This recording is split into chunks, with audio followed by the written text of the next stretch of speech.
a complex renovation, they've got you covered. Literally. Call TK Vandy today and build something better. Together, TK Vandy, built with purpose, roofed with pride. Your biggest investment is your home. Protect it while also improving its appearance with Earthworks of Northwest Florida. We have sand, mulch, gravel, or lay down decorative stone, all available for pickup and delivery. Discover your dream landscape with Earthworks of Northwest Florida.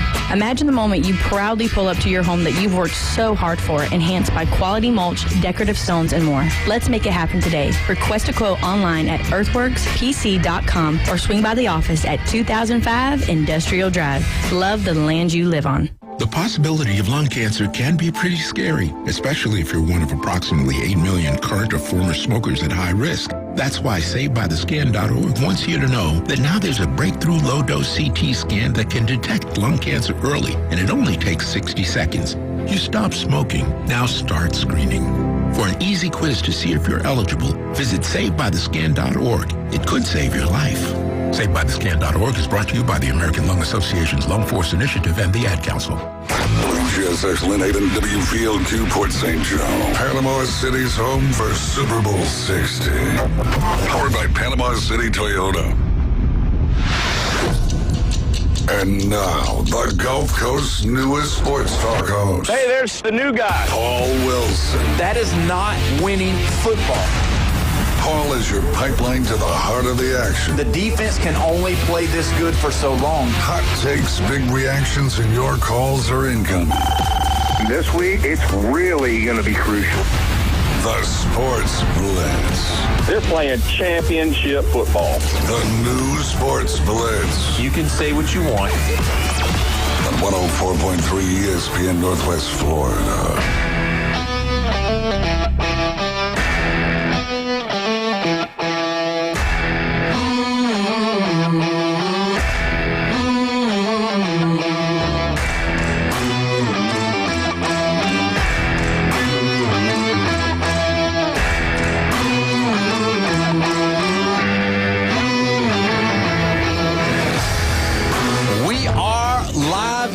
Right here at 104.3 ESPN Northwest Florida.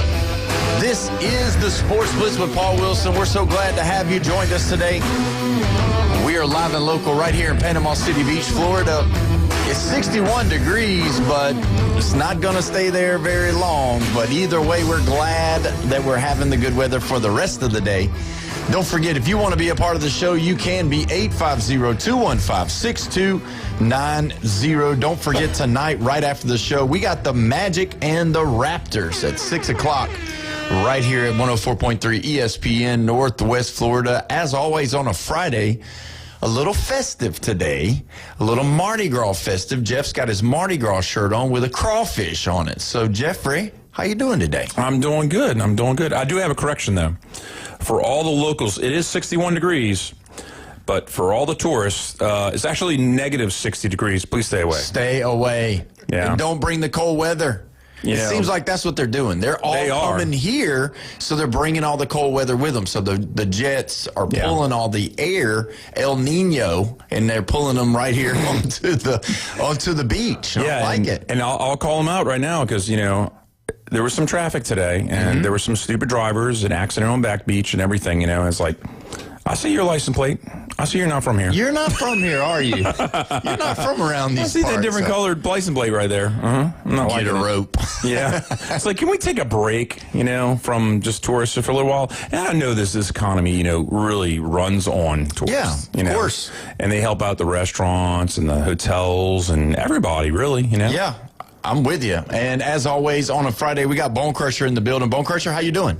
The older I get, the more I enjoy driving exactly the speed limit. Tourists, this isn't Atlanta. You're not driving through the connector. Slow it down. Take it easy. We're not in a rush. We left that behind. I have a friend from Houston, and he was complaining about everybody driving slow, and he started calling out which type cars drive slow. Stereotyping which cars. Yeah, I'm with you. And so either way, when you look at the way the weather is, and it's supposed to start to rain, it rained this morning, just slow it down, relax. relax. Yeah. Let's just drive. We're on time. We're not rushing to go anywhere. Let's just have a good time. It's Panama City Beach, baby. We're just here for fun. I went and saw the Gulf Water today. It was beautiful. Oh my God. Oh yeah. Real pretty. But not for the tourists, okay? Yeah, it's got all it's the red, what's it called? The red a red tide? Tide. Yes, the red tide. Guys. Yeah, we got red tide and seaweed. I don't even know what you want to do with that. But actually, no, we do. I mean, a lot of the people that own condos, they definitely want them to come down. So yeah, they do. So we gotta keep it real for them. This is the 1 month out of the year for us. Yeah, this is it. It's the 1 month. Tomorrow's the last day of the month, and we're messed over now. Well, we're not gonna do that. So either way, we've got a big game coming up next weekend, and it's the Super Bowl. Oh, yeah, I didn't know. Super Bowl 60. Don't forget, right here, we're going to have it live on 104.3 ESPN. Now, let's talk about it a little bit. We've talked about it early on in the week, but we really haven't talked about it the last couple of days.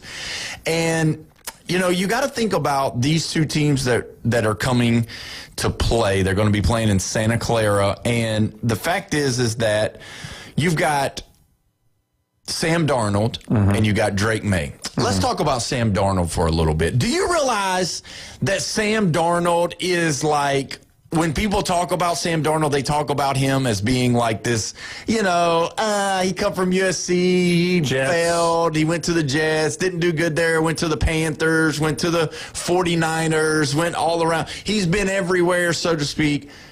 Do you realize if I were to tell you that in the last 2 seasons, Sam Darnold's probably had more wins than any other quarterback in the NFL? Would you believe that? I would go and fact check you and say it's Jalen Hurts, but it's not. But it's not. And he only missed him by 1 game, but that's a Super Bowl winner, Jalen Hurts. Right. And that's what Darnold's about to be. And when Jalen Hurts won the Super Bowl, then that was where they put him up in the top 10. So if Sam Darnold can win this one football game against the Patriots, are we putting him in the top 10? Okay, so before he got to the Vikings were not a good football team. They didn't win a lot of games. Well, they were. I think the Lions had moved up so much that the Vikings fell down to 3rd, and that was not normal for them because they were used to being 1 or 2 in that division. But they did not make the playoffs the year before Darnold getting there. 1 year before that, yes. So then Darnold gets there. And starts every single game because McCarthy was out. He started every single game last year. And he gets them to the playoffs. Now, they lost in the playoffs. But they won 14-3. They went 14-3. And what did he do with Seattle? He had 35 touchdowns with the Vikings. He had a 67% completion rate with the Vikings. J.J. McCarthy, they didn't even go to the playoffs this year after he left. So now you're talking about Sam Darnold going to a team that did not make the playoffs, went there, took them to the playoffs first year. 14-3 again. Yeah. Now he goes to the Seattle Seahawks, and they didn't go to the playoffs the year before. And now Sam Darnold comes to their place, and now what are they? 14-3. So in 2 years. And then he went 2 playoffs games, so that's 30 wins in 2 years. 30 wins in 2 years, but regular season, we're 28-6. 6. Okay, I can do the math. That is good. That's more than 80%. That's more than 80%. That's good. That's very good. And why are we still talking about Sam Darnold not being a good quarterback or being the guy, or, you know? So you want me to tell you what the doubters are going to say? What are they going to say? They're going to say that Justin Jefferson was 2nd in yardage last year. And then they're going to turn around. They're going to say Smith and Jigba. Yep. He was number 1 in yardage this year. But you know what? You need somebody to throw to that guy. Right? So, but that's what the doubters are going to say. They're going to say he had the number 2 wide receiver last year and a number 1 wide receiver last year.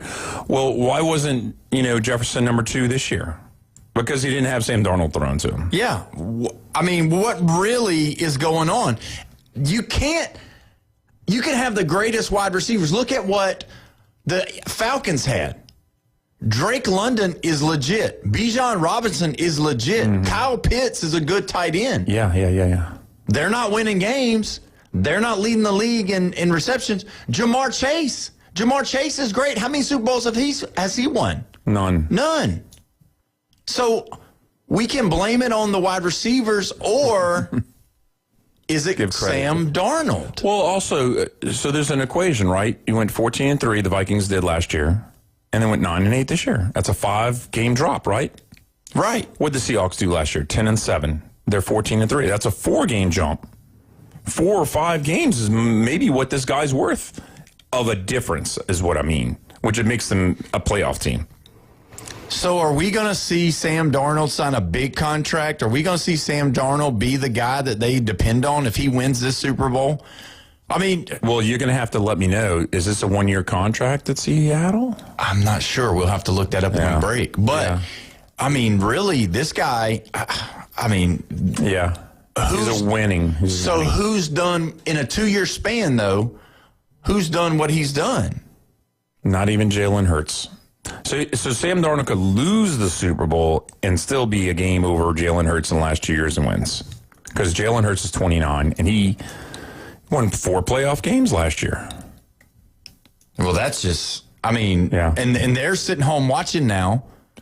But where would you they're in Cancun. But where would you have put Sam Darnold at the beginning of season, or as far as top 25, or maybe down 27? Yeah, maybe top 25, easy. Yeah, for sure. But, I mean, you wouldn't know. But I don't know about top 20.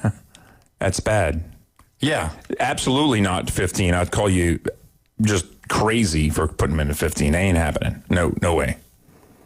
But I would. And I did not pick. I picked the Seahawks that barely missed the playoffs this year. And you would think that if you were to look at it, you would call Jared Goff a better quarterback than Sam Darnold. Yeah, probably. Yeah, I probably would have. You probably would have put Trevor Lawrence in front of Sam Darnold. Oh, absolutely. Because y'all looked at me crazy when I said he was like number 12 before the season started. That he's the 12th best quarterback in the league, and y'all were like, "Oh, go away, Jeff." He's got to be top 10 now. In the last 2 years. And then what's the 4,000-yard seasons? Yeah, he's had 2 4,000-yard seasons. He had a little more yards in the Vikings than he has with the Seahawks. This year, that's probably just regular season stats, I'm sure. Yeah, it's regular season. Okay. He had 28 touchdowns this year and a 66% completion rate. And I don't know, last year when he was the Vikings, he didn't quarterback in the preseason. Well, maybe he did because McCarthy was there, right? He got hurt in preseason. He did get McCarthy did, yes. So he wasn't in the what do you call it, the camp, summer camp. He wasn't the go-to guy. No, he was the backup. He wasn't repping with the first. No, he was the backup. Yeah. So, with all that being said, let me give you Did we something. lose our Patriots listener? We might have, but don't leave us too soon because I do have a nice little stat for you.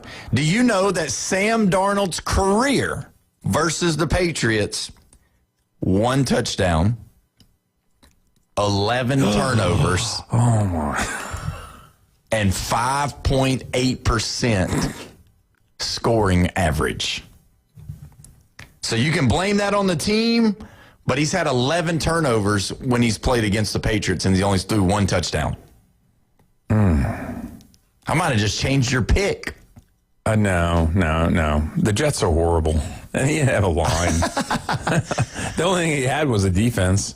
But when you look at now what happened today with the Vikings GM. Fired. They fired him. And that was probably part of the equation. You know, you messed up. You let this guy get out and be gone, and you didn't even know how talented he was. Do you, not know how talented your players are? It's crazy. But you got to think Kevin McConnell had a part to play in that. Yeah, a little bit. Yeah, sure. Because they went all in with J.J. McCarthy, and he's been hurt the last 2 years. 2 years in a row.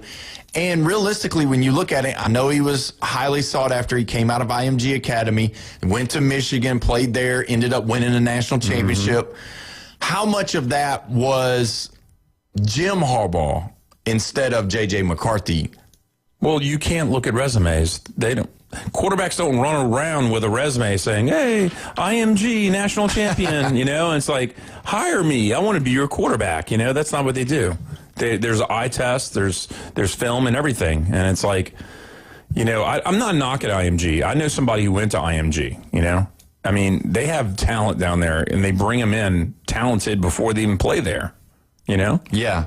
And that's what, I mean, when you look at how good he was at IMG, what is the, I mean, he gets to Michigan, and then basically he just hands it off.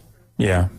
So, I mean, I'm trying to remember. Okay, so Washington lost in a national championship, and Michigan beat Alabama in the semifinals that year. Yeah. Yeah. That's exactly what Not happened. a bad resume. No. And we could be thinking differently. We would totally not be talking about him if Penix had just beaten Michigan in the national championship. With Washington. Yeah, Penix with Washington. I mean, if they did, we probably wouldn't even be talking. He probably wouldn't have been drafted in the first round had we have done that. No, he wouldn't have. So obviously next week you're not going to be here. Yeah. And I've so- already given my pick. You know it. But I just want to know, has it changed any? No, absolutely So not. you're still going with, I'm stubborn. who are you still going with? Seahawks. And how much are they going, what's the score going to be? You know, I was saying 8, but I'm going to go down to 7. 7-point win, Seahawks. But do you think it's going to be high scoring? No, I will not. I do not think it's going to be high scoring. See, I think there's going to be some scoring going on. I do. I really do. I'm not picked yet, but I do think there's going to be some scoring going on. So, I mean, average, if it was a 7-point game, 27-20 sounds about right? Yeah. Okay. So you don't see anybody reaching 30. Whoever gets 30 is going to win the game for sure, right? With these defenses, because they are both stingy. I think it's going to be a smidgen worse than that average that I said. I think a 24-17 is my call on the score. 24-17. Wow. So you think that they're going to hold Drake May and that run game and Stephon Diggs? That run game, Henderson from Ohio State. Yeah. Yes. No. Okay. And Kenneth Walker the third. Yeah, he's a stud. And Smith and Jigba is one of the young talents that we have in the league that I'm kind of like, wow, this guy is legit. But you don't like him though because he's from Ohio State. We got another Ohio State guy, you know. No, I mean he's proven himself, you know.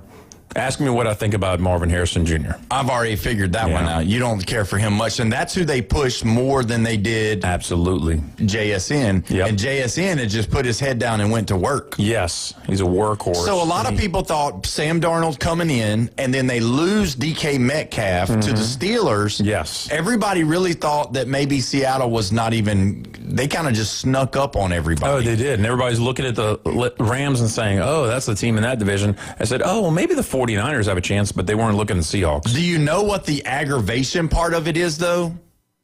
Is the fact that they gave us Ryan Grubb at the University of Alabama, and now they're going to the Super Bowl when they got rid of him. So that doesn't help us at all at Alabama, for sure. That doesn't make us look like we're very smart. We took Seattle's guy, and then we go out there and run jet sweeps with 4th and 1. The problem is you were looking at a resume. I'm still bitter. You were looking at that resume. Oh, the guy's an NFL guy? Yeah, we'll take him.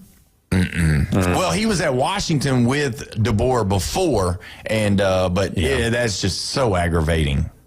Well, maybe he knows stuff that can help out that team.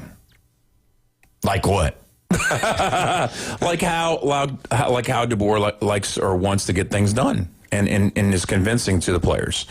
I'm not knocking on Grubb yet. You're the one that's knocking on Grubb. I am knocking on Grubb because of what we did. We went 4th and 1. We ran a jet sweep on 4th and 1. 4th and 1, you're running jet sweeps. Where in the world? We're Alabama. We're supposed to run it down your throat, and we didn't. Yeah.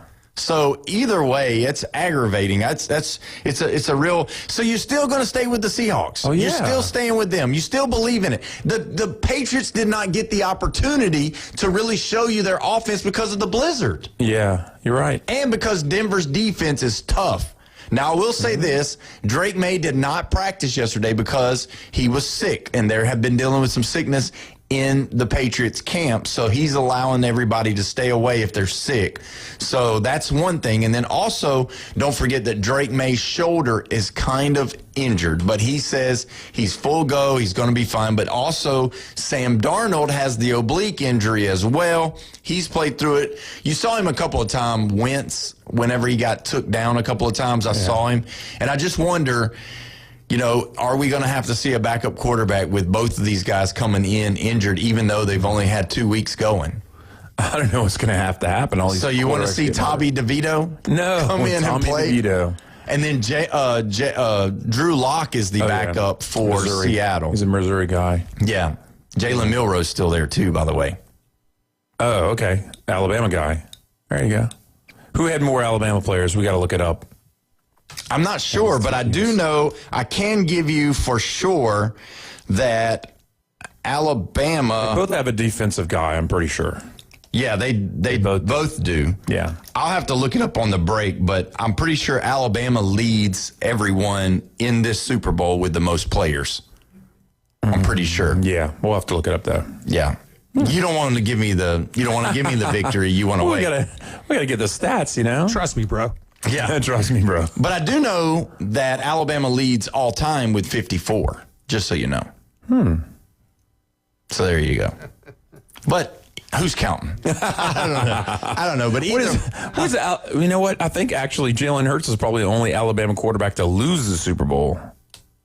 I think it's probably true because Namath and Stabler both won. Yeah. And then Hurts is what? Is he 1-1? 1-1. 1-1. Yeah. That's not bad stats. No. Yeah. Pretty good. How many LSU quarterbacks have won? We're 0-2. We have two different quarterbacks that have played as a starter. Joe Burrow. And the Dolphins quarterback in 1983, right before Marino got drafted. David Woodley. Yep. Okay, there you go. But either way, nobody. Sorry, don't remember who that is. No, I was a little baby at that time. Yeah, you were a baby. You were like in middle school or something. I was growing a beard. No, I wasn't. Yeah, you're post-puberty. That's what that's called. Either way, we're going to go ahead and take our break. When we come back, we got Javion Elliott in the house. And we're going to talk to him about his new place and some Florida State football. You're listening to the Sports Blitz with Paul Wilson right here, 104.3 ESPN, Northwest Florida.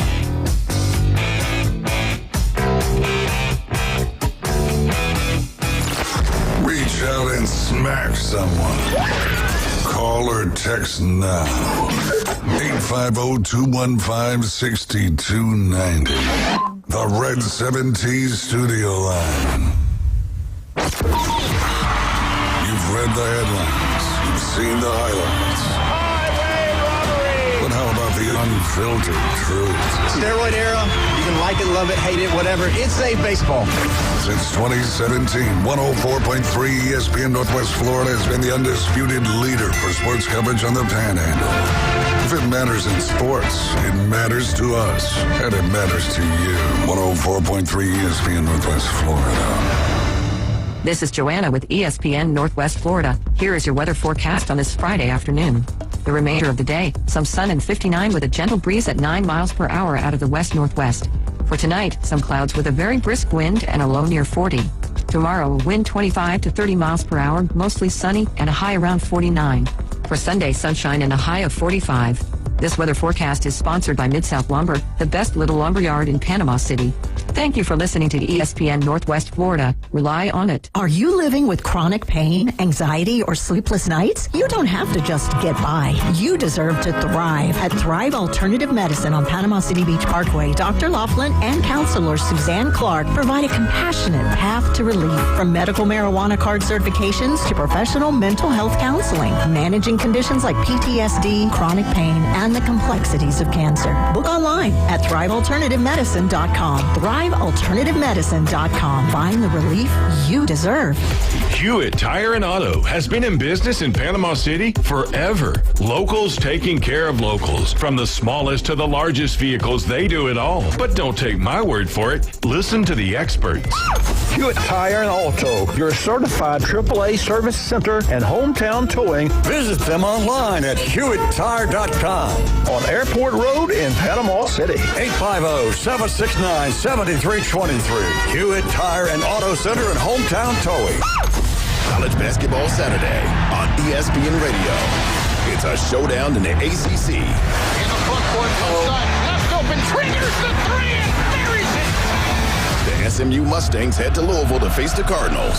Screen left. He's in the short corner. Took a bump. Goes to the basket. Reverse layup is good. Oh, what an acrobatic finish Airtime at 12:30. Tip-off at 1 on 104.3 ESPN, Northwest Florida. On this show, we don't hold back. We react, we dissect, and we tell it like it is. You're locked into the truth. You're locked into the Sports Blitz.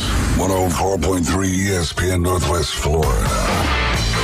Welcome back. You're listening to the Sports Blitz with Paul Wilson right here at 104.3 ESPN Northwest Florida. Your place for Super Bowl 60 right here in the Panhandle. Don't forget Magic and Raptors right after the show. You want to be a part of the show? You can be 850-215-6290. We are having a great time here in Panama City Beach. The 60-degree weather, we like it. Keep it right there for now. Do not go further down south. We don't want none of that. We want it to stay about 60. We're so grateful, and we are excited to have the friend of the show in the building.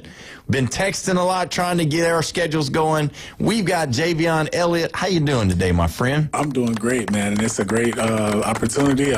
Second time here. Yes. I'm looking forward to it. I remember the first time you came, and we talked a lot about Florida State, and we will get to that. But let's talk about your new position. Mm-hmm. You are where? So I'm currently the manager over the MLK Recreation Center in Panama City, Florida. And just a great way to serve the community, make an impact on all generations, youth, adults, seniors, where we 30,000 square foot facility, 16,000 square foot gym. We have a multi-purpose room, study rooms, classrooms, arts and craft room. We have a STEM lab, so a culinary teaching kitchen. So we want to be able to make an impact recreationally and educationally as well. That sounds good. So they're going to be cooking food over there, and that's what they're going to do some? Yeah, so from a program standpoint, yeah, we will have programs for youth all the way up to seniors, but also we'll have a cafe and concession stand. We partner with Press Panini and Flatbread, so they'll be there 5 days out of the 7, serving breakfast and lunch, as well as, we'll have classes to do teaching how to make healthy, affordable meals, or, teaching kids how to, make their way around the kitchen and just make simple things as well. So if I come over there and visit, you going to cook me some hamburgers on the grill? We can have an ESPN Northwest Florida. We can have an ESPN event. Let's That's do it. Good. Yeah, that sounds good. And so you've already started, and so you've got that big building over there. So what do you do? Like, you're the manager, so you oversee all of that going on over there. That's what you do? Yeah, I oversee all aspects of first of all, I have a great team, so not doing it all myself, but I oversee all of the programs, all of the classes, the schedules, the camps that we're going to have, and we have coordinators and maintenance workers and recreation assistants, and so I just oversee everything. And so, what's the hours of the rec? And that's what I call it. Growing up, when you wanted to go in town and play basketball, you'd want to go to the rec because that's where everybody would go. And so this kind of brings back memories of going to Mobile and on Texas Street and playing, and it was fun. So what's the hours over there? Yeah, so Monday through Friday, we're 8 a.m. to 8 p.m., Saturdays 8 to 5, and Sundays 12 to 5. Okay. Well, that sounds really good. Well, we're going to go to the Red 7T's phone line. We've got Bobby on the line. Now, it's somebody that you might know, but I'm not sure, all right, because, I didn't have him call, so I have no idea. Bobby, are you there with us? Yes, I am. This is Hurricane Bobby, by the way. Oh, yeah. So Hurricane Bobby. So let me ask you this. Do you know Javion? Yes, sir. I coached that kid since he was 10 years old. I know he knows who I am. Mr. Coach Keith. Yeah. Coach Keith and me, man, we are so proud of you, son. We talked about you the other day, and it's a privilege to have coached you all through your junior years, and just to see, man, you don't know how hard this kid was to coach. To get him, to motivate him at practice. Practice, he was not a practice people. But game time, he was game time. It was on. But man, I love you, Javion. Man, You made everybody in Callaway proud, brother. I appreciate you guys. I appreciate all the support from the Callaway Rebels, the Springfield Panthers, all the little leagues that I played for. So come by and see us at the MLK Rec Center anytime, man. I will sure do it. I seen you on the news the other day. I thought that was you. Mm-hmm. I can't believe it. We got full circle. So Hurricane Bobby is a football coach. Man, you're just getting better and better. Years. I spent 17 years on that Callaway football field and 13 years playing myself, the baseball, football. But yeah, Callaway's rocks, man. Callaway rules. I appreciate that, man. Well, you're awesome, and we appreciate you. And you know, we're not gonna mess with you too much because that game was a really good game. That's cool. Hey, the 2 losses we had at SMU and LSU come back to haunt us. We had the same stupid penalties. It wasn't a block punt. It was a stupid penalty. But we're the better team. I don't care who says. That's right. See, I thought so too, Bobby. I thought the same thing. I said, you play 10 times, it's going to be 50-50 for me. Jeff says no, and he's still shaking his head no. He's crazy. It's the coaching. It's not it's not the guys running the fields. It's the coaching. It's really not the coaching, though. But the stupid penalties, dude, Javian knows. I mean, what do we say at the field? Don't jump off sides. Don't jump off sides. Don't jump off sides. But, I mean, how's that coaching? I mean, if you still jump off sides, that's not coaching. We told you not to jump off sides. Well, to be fair, Indiana had a couple of false starts, so there you go. They coached them. They didn't coach them up as well either. Well, go Canes, and Javian, I love you, brother. I'm gonna come see you. Yes, sir. I'm gonna bring a card or something. Come on. No, I mean, hey, because you played there, I ain't got a problem with that. But I'm going to bring a card up there. I need you to sign it. I got a shelf in my man cave. I got autographed cards. I want one of you, brother. Okay, appreciate it. No problem at all. That sounds fantastic. Yes, sir, man. I love you, Javian. Yes, sir. Appreciate Hey, send your family some prayers for me. Thank you. All right, buddy. Thank you so much, Bobby. We appreciate you, man. Yes, sir. Love y'all. So, I mean, that's amazing. You know what I mean? That wasn't, he listens, he calls in sometimes, but that's just fantastic. So getting back to the MLK Center, so the kids will be able to play. They'll be able to come in. Now, I know, and I don't want to get too deep involved in some of the stuff that has been going on with it that was on the news, and everybody, you know, has kind of kept up with it. Have they decided whether or not they're going to charge, or is that still up in the air for, like, are they doing memberships? Are they going to let the kids come in and play for free? How's that going? Well, kids always will be free. The only time kids will have to pay will be if there's like a camp or a league, or, you know, certain programs will have free programs as well as paid programs. But our goal is to have everything accessible and affordable. And as far as anything membership related, it'll be for adults. And that is something that has to be approved by City Commission. Okay, so that's good. Well, and that was the big thing, is that everybody was talking about whether or not it was going to cost to come and participate and all that. Are you trying to plan a summer camp for kids? Yeah, absolutely. We're working to plan a spring break camp as well as a summer camp. Wow. You know, just being able to have like a STEM camp for maybe a week or two, arts camp for a week or two, and an athletics camp. And then, you know, just because we just opened 2 weeks ago. So, you know, we're just trying to, you know, put things together this year, and but next year it'll be a full camp for the entire summer. To play basketball at the gym, there's certain things that are scheduled, and then other kids can just come in and just pick up game?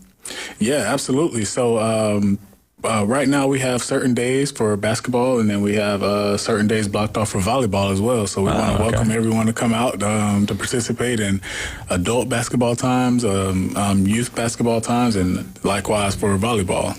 Now, does it have a pool and all of that in there, or is it just the gymnasium right now? No pool. Okay. Yeah, no pool. Yeah. And we got the golf, man. That's true.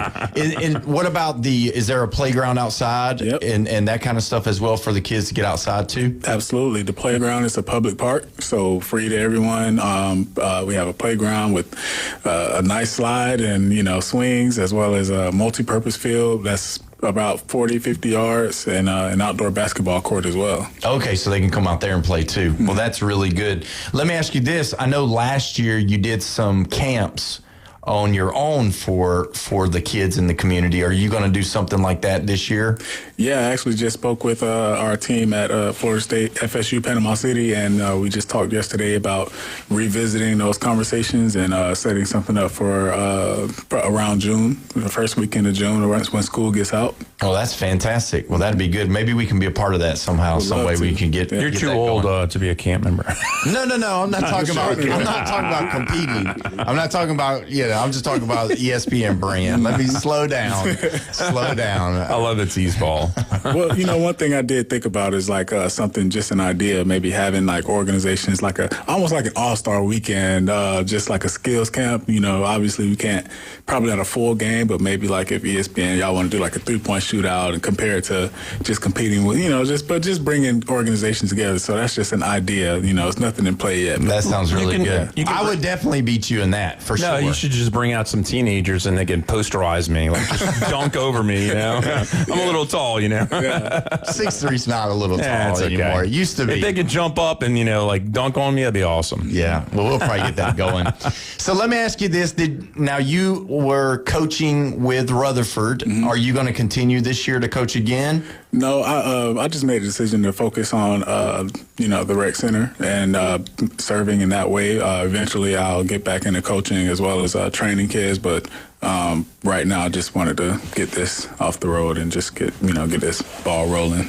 Now, the last time, and we didn't have any conversation, so if any of these questions are no comment, you can do that. Mm-hmm. But the last time before there was an addition to your family, and tell us a little bit about that. Yeah, so have a beautiful family. Been married to my wife, Lori, for a little bit over a year now, and we have a 5-month-old son, so Amias, and we're just enjoying the new chapter in life, and so that also played a part in me not coaching as well. So yeah, coaching, you have to be away from the house a lot. So well, congratulations on that. Now, who's going to make the decision whether your child plays certain sports? Is it going to be you or your wife?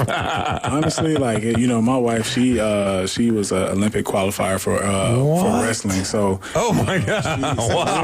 I wasn't expecting that. I know who's going to make the decisions now. Oh my goodness. She pins him down.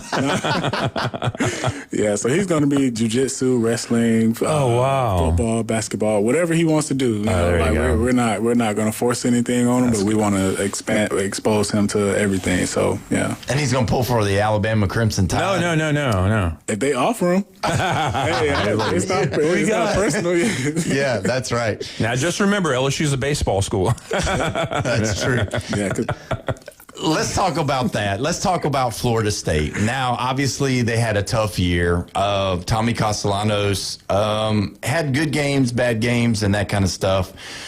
What do you think about seeing what they've added in the transfer portal and then what they've done with their recruiting? Do you think this year that's coming up is going to be one of those years that they're going to get back on the right track? They're going to have the same coordinators, Tony White, they're going to have Gus Malzahn for 2 years in a row.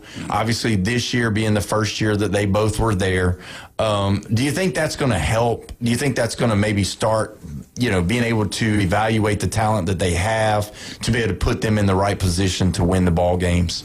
Yeah, I think having the same coordinators 2 years in a row definitely helps. Being able to recruit, maybe get some of your guys in and that fit your scheme, as well as you get to handpick who you have and be able to develop them. But the development isn't the same as before. The development is like, hey, you come in and you got to get acclimated fast, and because there's a lot of pressure going on there. That's something that shouldn't be said. Everyone knows that.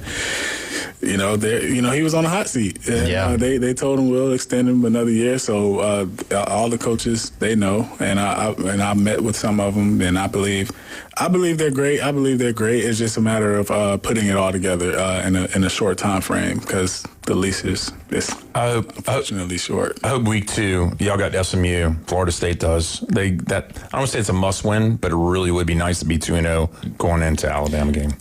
I would say it's a must win, because there's I don't know off the top of my head, but the ACC record that we have in the past couple of years hasn't really been the greatest. So I would say that's a must win for sure. Yeah, I think so too. I think if you get that one, even if you drop that Alabama game, that gives you that momentum going into, because they've got a 3-game stretch that we talked about the other day, and it's Clemson, Louisville, and Miami. Yeah. And that's their 3 games after Alabama. I think they've got a cupcake after Alabama, and then they go into that 3 games. Yeah, and that's going to be tough. And the end of the year, I think, is like Pitt, NC State, Florida. Yeah. Yeah, so that wouldn't be as tough, it doesn't seem like. But if you get through those games and maybe only drop the Alabama game and maybe even just split with one of those, whether it was Miami, because they're loading back up.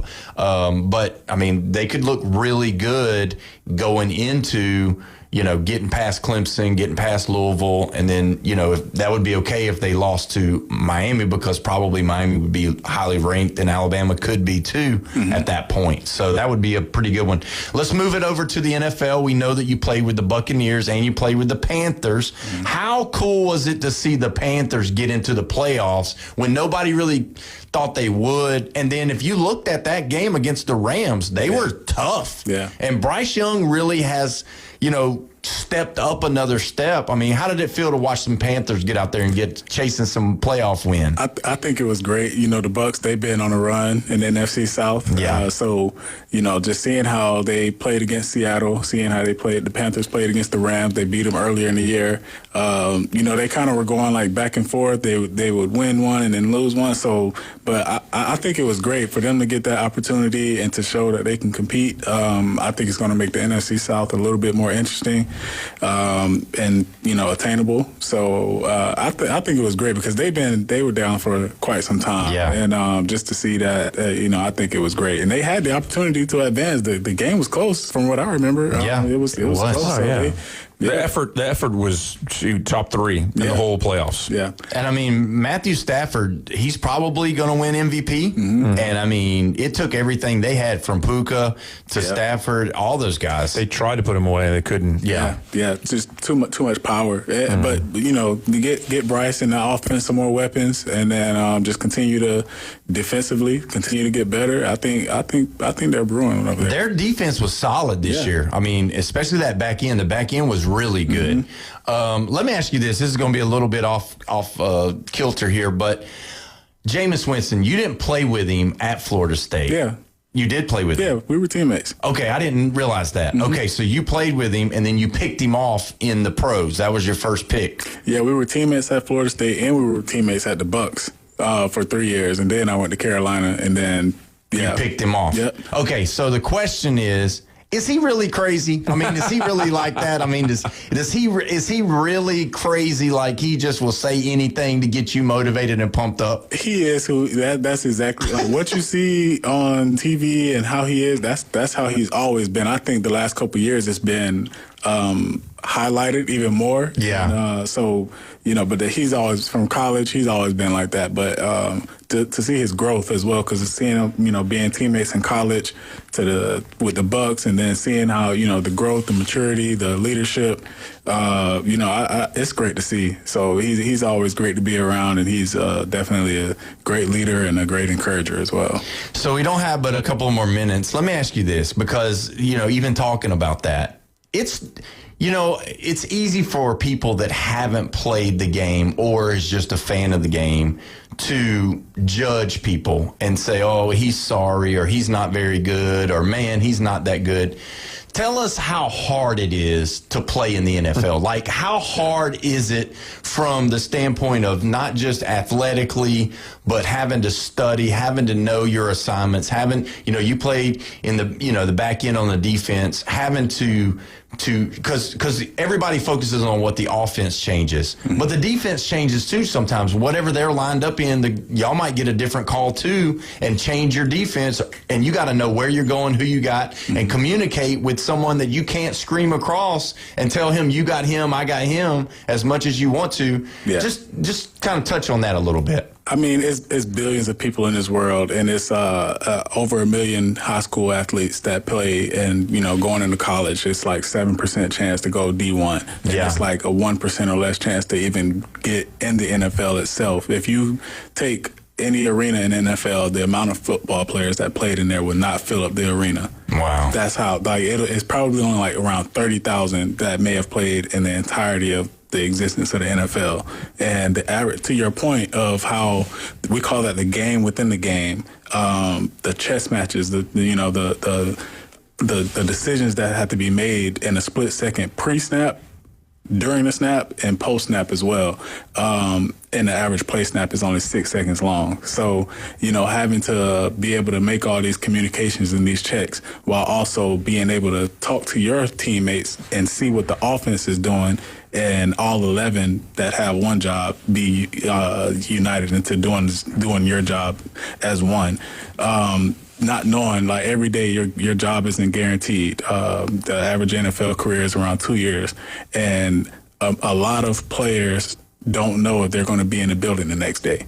Like, every day you walk into work knowing that you have to make a play a day just to stick around, and that was, me in my situation. I had to, every single day I had to prove myself, and knowing that tomorrow's not promised. And so it's very difficult, man. Sometimes I don't give myself enough credit, or, because, I just be in the moment. But, I definitely tip my hat off to every NFL player out there. Publicly you're going to get scrutinized, but ultimately, man, it's one of the most difficult things that could be done. And so definitely shout out to everyone who made it, and wish everyone the best. That's like a everyday fight. You know what I mean? Like, just to imagine, because we have our job and we do this and that, and you come in and you wake up on Saturday or Sunday, you have a sense of security because you're going to go in there. Now, obviously, things can happen and you can get fired immediately with any job, but having to go out there and prove yourself week in, week out in practice, and it makes it kind of funny. You learned how to practice. You eventually, if you didn't practice with at Callaway, you definitely learned how to practice. You had to. I don't know about that. I let him say. I was like, I don't know about that. But, that's in the past. But it's all good. But I mean, you look at, you hear Iverson's, that's the whole famous, practice. But really, if you want to play and stay on an NFL team, unless you're just head and shoulders above everybody, you gotta practice. Yeah, absolutely. Like, if you just think about it. If you don't show up for work, they'll fine you $30,000, and you might not have a job after that. So miss practice if you want to. That's right. Exactly. Well, we're bumped up against a break. It was great to have you today. Give us the address of the MLK Rec Center, and give us the hours again. Yep. So the MLK Rec Center is located at 705 East 14th Court, Panama City, Florida. And the hours are Monday through Friday, 8 a.m. to 8 p.m., Saturday, 8 to 5 p.m., and Sunday, 12 to 5. Oh, that's awesome. Well, we sure do appreciate it. And we definitely will get you back in here, and maybe we can get something cooking. Definitely during the summer, get something going on over there with y'all. So, I would love to. Javion Elliott, everybody, we appreciate you so much. When we come back, we're going to discuss a little bit more of the NFL carousel of coaches. You're listening to the Sports Blitz with Paul Wilson right here, 104.3 ESPN, Northwest Florida.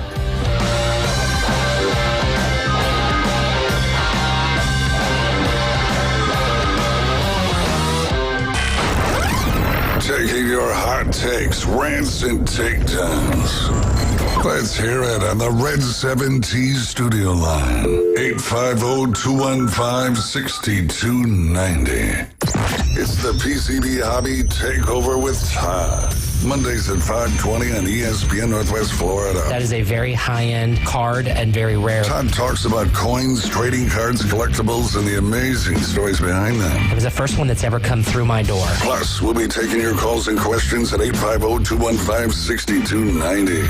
The PCB Hobby Takeover. A platform for you to do your hobby. Mondays at 5:20 on the Sports Talk Monster. ESPN Northwest Florida. Discover your next adventure at Bill Bird Kia, where the road is yours. Start the new year in a brand new Kia from Bill Bird Kia. And don't miss this limited time offer on the purchase of a stunning new 2025 Kia K4 with sporty style, spirited performance, and 2.9% APR for up to 48 months. Thinking about the iconic Kia Soul, the 2025 model delivers its unmistakable silhouette and massive cargo space. It's the last of its kind. Purchase a new 2025 Kia Soul and get 3.9% APR for up to 60 months, but hurry before it's all gone. You get the perfect balance of comfort, safety, and technology. Bill Bird Kia, the home of the 20-year, 200 200,000-mile warranty. Stop by and see us today at 2435 East 15th Street or anytime at BillburgKiaPanamaCity.com. Offer from Kia Finance America for the purchase of a new 2025 Kia K4 with $22.09 per month per 1,000 financed in 48 months, or a new 2025 Kia Soul with $18.37 per month per 1,000 financed in 60 months. Quantities are limited. Cannot be combined with other finance offers. New vehicles only. Not available on balloon finance. With 20-year, 200,000-mile warranty is a Billburg Kia warranty. See dealer for complete details. Offer for well-qualified buyers must take delivery from dealer stock through 2/2/26.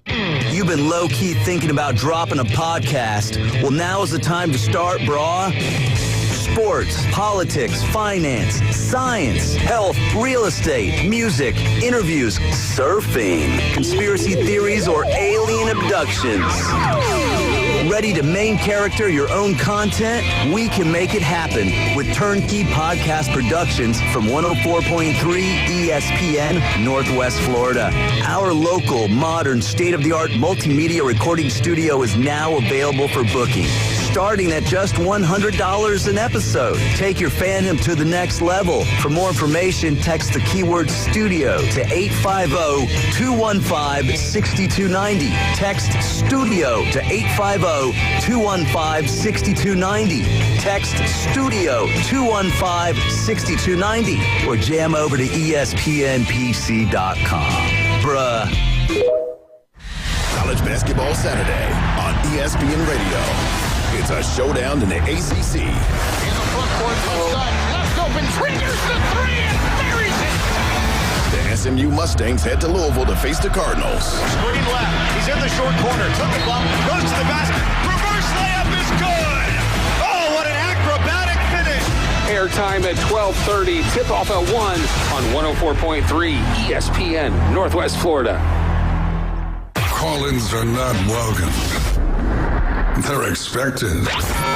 Pick up the damn phone. I'm ready to go in, Coach. 850-215-6290. Just give me a chance. Now back to the Sports Blitz with Paul Wilson. 104.3 ESPN Northwest Florida. Just give me the damn ball. Welcome back. You're listening to the Sports Blitz with Paul Wilson right here at 104.3 ESPN Northwest Florida. Your home for college basketball. Don't forget tonight, right after the show, Magic versus Raptors at 104.3 ESPN Northwest Florida. It was so good to have Javion Elliott with us talking about his new venture with the MLK Rec Center. So good to hear some great things going on over in the Panama City area. Go over there and check those guys out.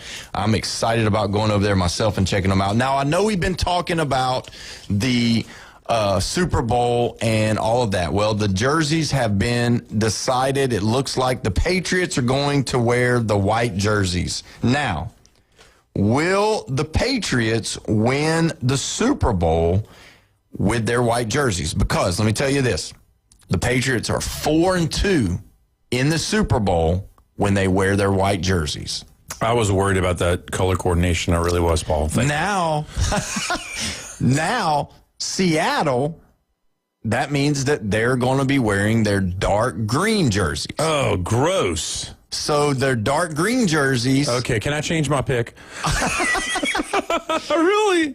So the Seahawks, this matters. So the Seahawks are green. What happens? Houston. They get the slime from Nickelodeon. No, history repeats itself. Go ahead. The Seahawks are 0-2 in the Super Bowl when they wear the green.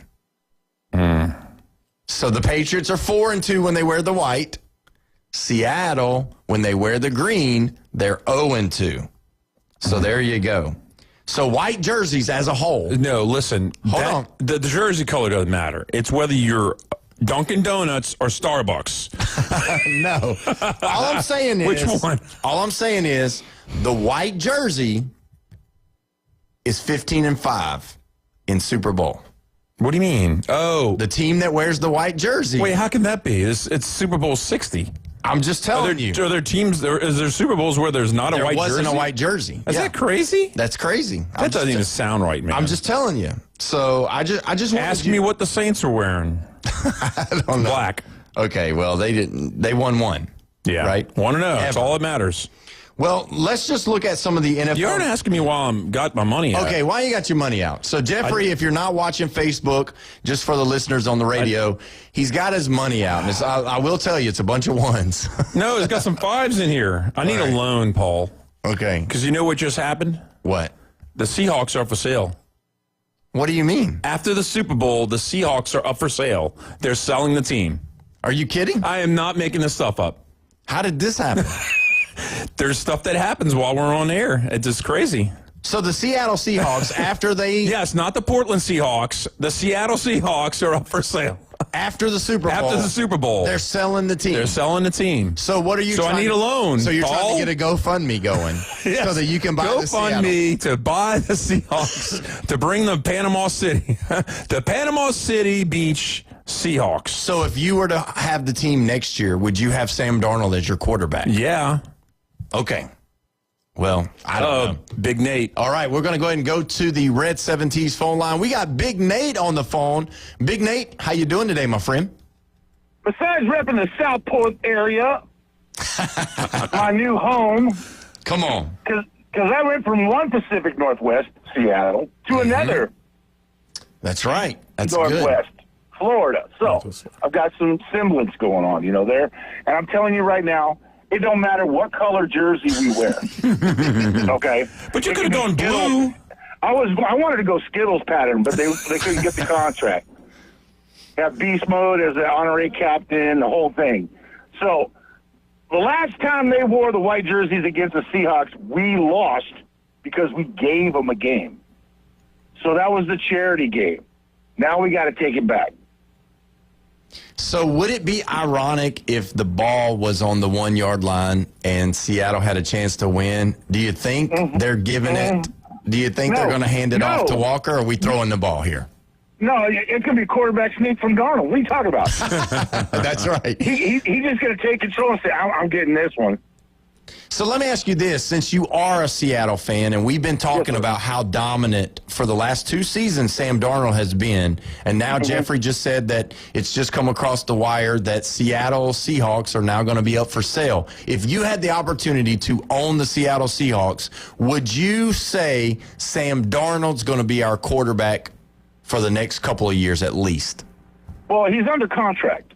So with the sale, you're going to get that. And one of the first things you're going to do, especially if he wins the Super Bowl, is extend that gentleman to lock him down, okay? Get him at a decent rate. He's going to be kind of homering it a little bit. He's going to feel elated. But we don't want to spend too much, okay, on a quarterback. And the reason is, and I think he understands this, especially being from, 5 different teams now, is that it takes a team to win a championship. Yeah, Period. that's for sure. Yeah. It's not just a quarterback. And you need the defense. We got that. We got special teams, which nobody seems to be talking about. That's true. Young should have had that first muffed punt, but he learned from his mistake by over pursuing in that game and got the second one. So what does that tell you? That tells you people on the sideline are talking to him and coaching him up for the next time it happened, and it just happened to be that game. Well, I'll tell you this. They are a complete team from what I've watched. I've watched more than just the playoff games, too. I've watched them during the season. And their defense they're stingy. And, their defensive line, they'll get after you. And you've got to really make sure you block those guys because running the football is still going to be the biggest thing. I'm going to make this statement, whoever runs for the most yards in this game, I think is going to win the game. Wow. Yeah. I'm a contrast.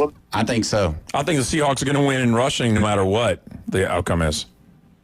I honestly believe that they don't have the run game that we do, so we're going to get more yards on the ground, but I think that our attack is going to be way more balanced than theirs. They're going to take their deep shots, and they're going to get a few. And they might even get some touchdowns. All right? But when you're going up against a team that only allows 17 points a game and you can barely muster 20, there's not much leeway there. Well, I'll tell you this. When you look at both teams, it's a breath of fresh air for a lot of people because everybody has gotten the Patrick Mahomes and the Philadelphia Eagles. They're kind of tired of seeing those two.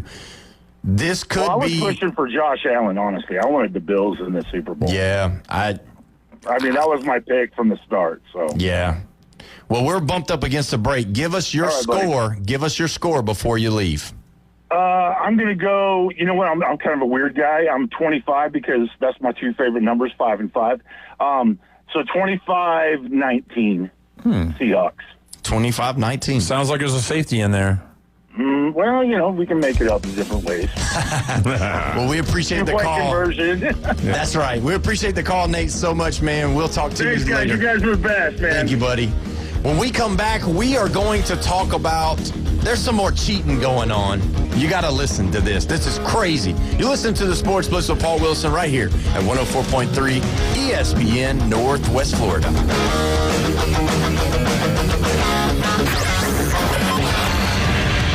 Call or text in now on the Red 7T studio line. 850-215-6290. Go home for college basketball. ESPN Northwest Florida. Coming up Sunday, two SEC powerhouses collide. The number 19 Florida Gators host the number 23 Alabama Crimson Tide. And you count it on the three. Coverage starts at 2:30, tip-off at 3, right here on your home for college basketball on the Gulf Coast. ESPN Northwest Florida. Good evening. This is Joanna with your latest forecast on ESPN Northwest Florida. For tonight, mostly cloudy and a low of 38 with wind 18 to 22 miles per hour out of the north-northwest. Some sun tomorrow morning, very windy conditions and cool near 40. Sunny and 39 in the afternoon and evening, 45 and sunshine with a blustery wind Sunday. Monday, sunshine and a temperature slightly warmer at 53. This is your Friday's weather brought to you by Earthworks of Northwest Florida. Thank you for keeping that dial on ESPN Northwest Florida. Rely on it. Looking for the most romantic night out in Panama City? Ferrucci Ristorante is your destination for authentic Italian cuisine and unforgettable moments. The candlelight, the wine, the homemade pasta. It's like a little slice of Italy. From handcrafted sauces to centuries-old recipes, Ferrucci brings true Italian flavor to every plate. It's where love stories begin and anniversaries are celebrated.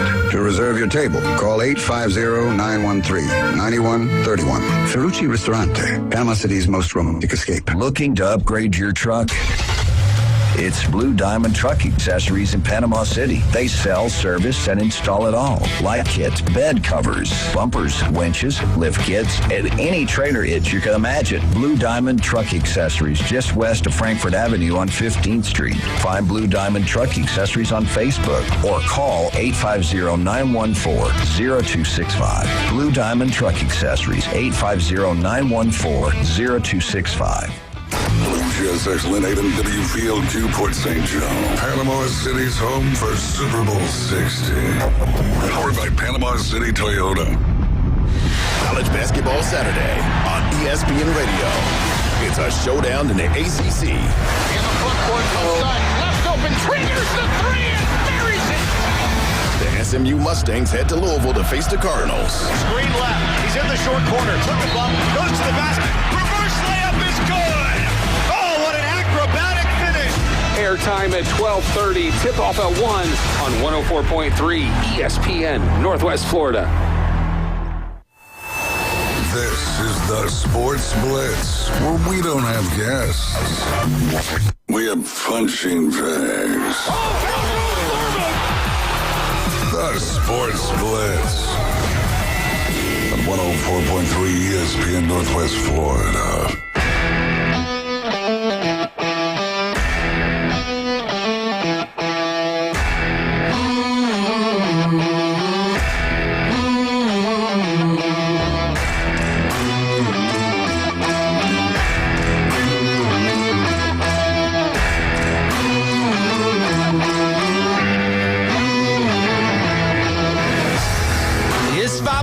And it's Friday, and you're listening to the Sports Blitz with Paul Wilson right here at 104.3 ESPN Northwest Florida. We're so glad that you're joining us right here. You made it through another week, and the weather is good right now.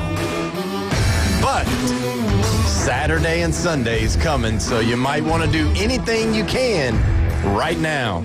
Get out there and have some fun.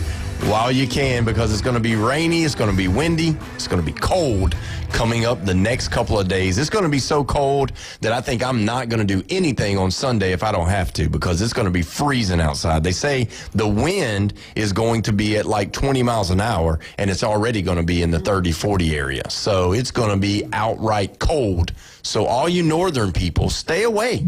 Stay up north. Keep all that stuff up there. We want to keep it 60s here all the way through. So, Jeffrey, before we left, you were just talking about the Seattle Seahawks.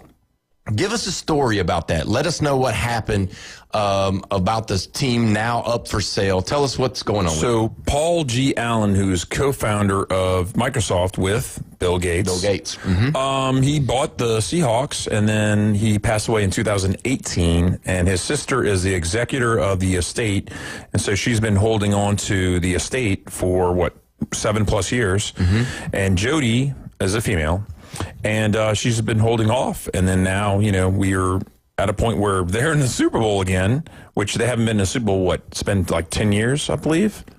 And they're going to put it up for sale as soon as the Super Bowl is over with. And I think this is going to be a win for the Seahawks, and that's going to take a big appreciation in, the value of this team.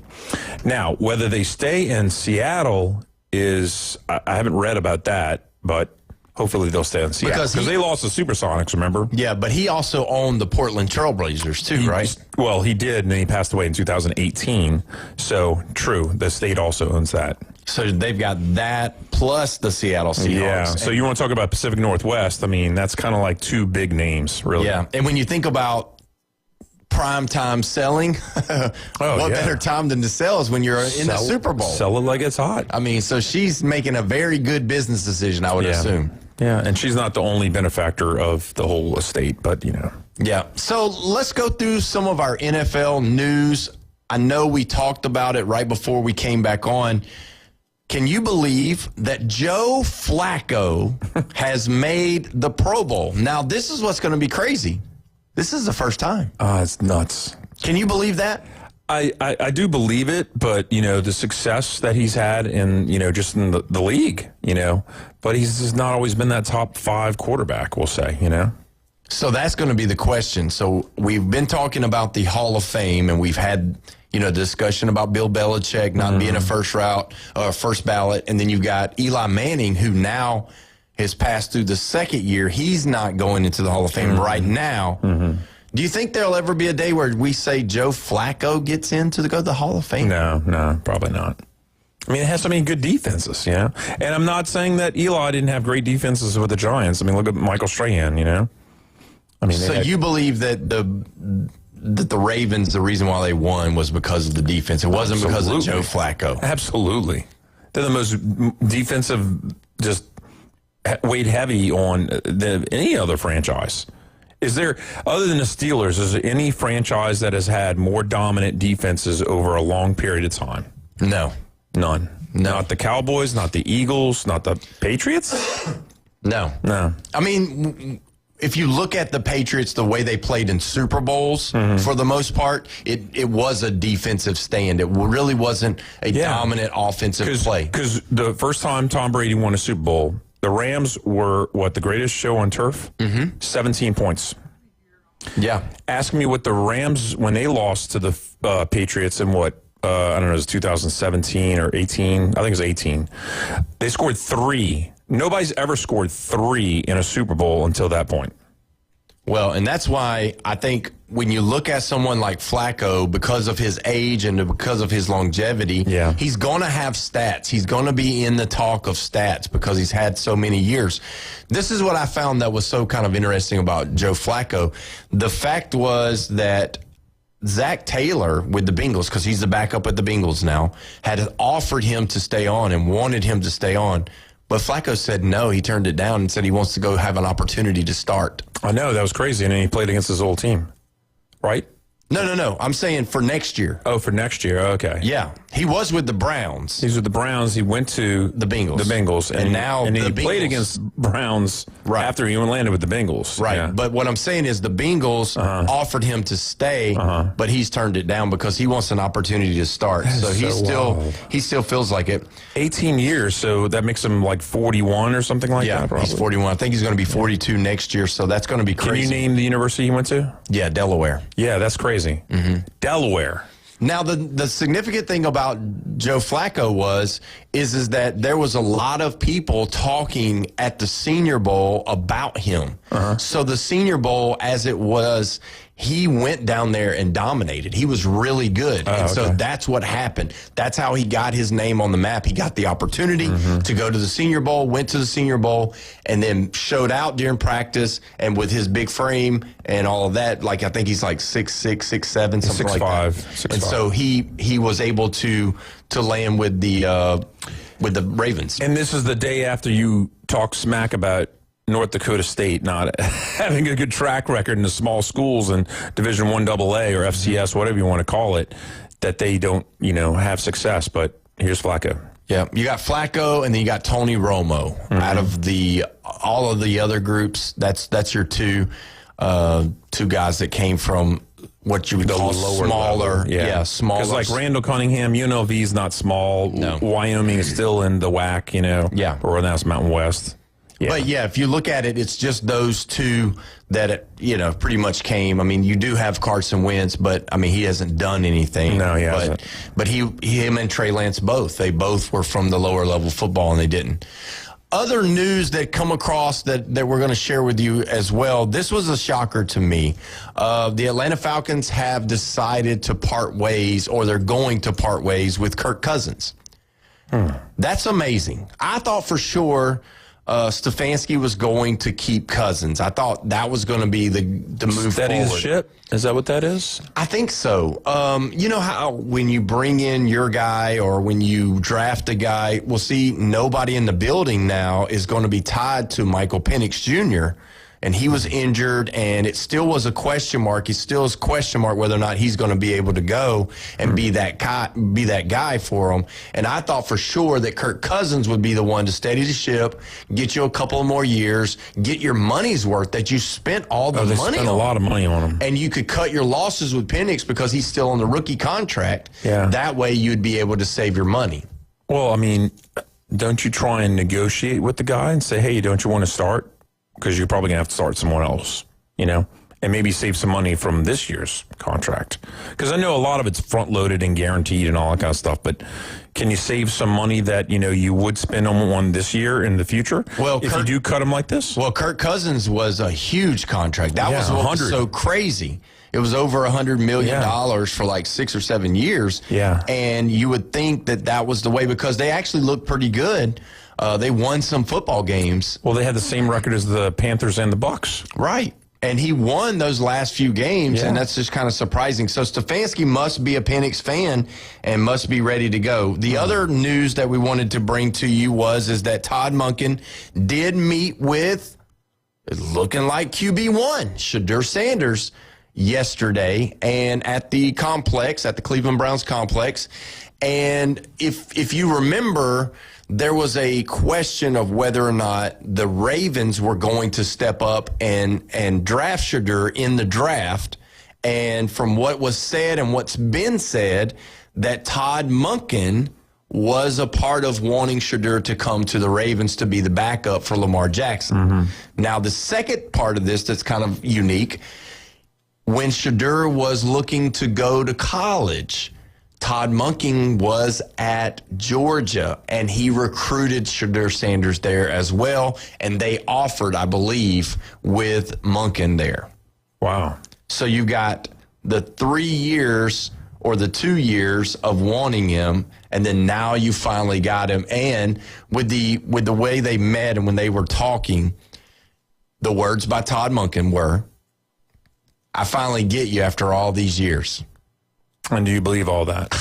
I'm just saying. Do you believe all that, or do you think it's lip service to try and make it look like he was on the Sanders train?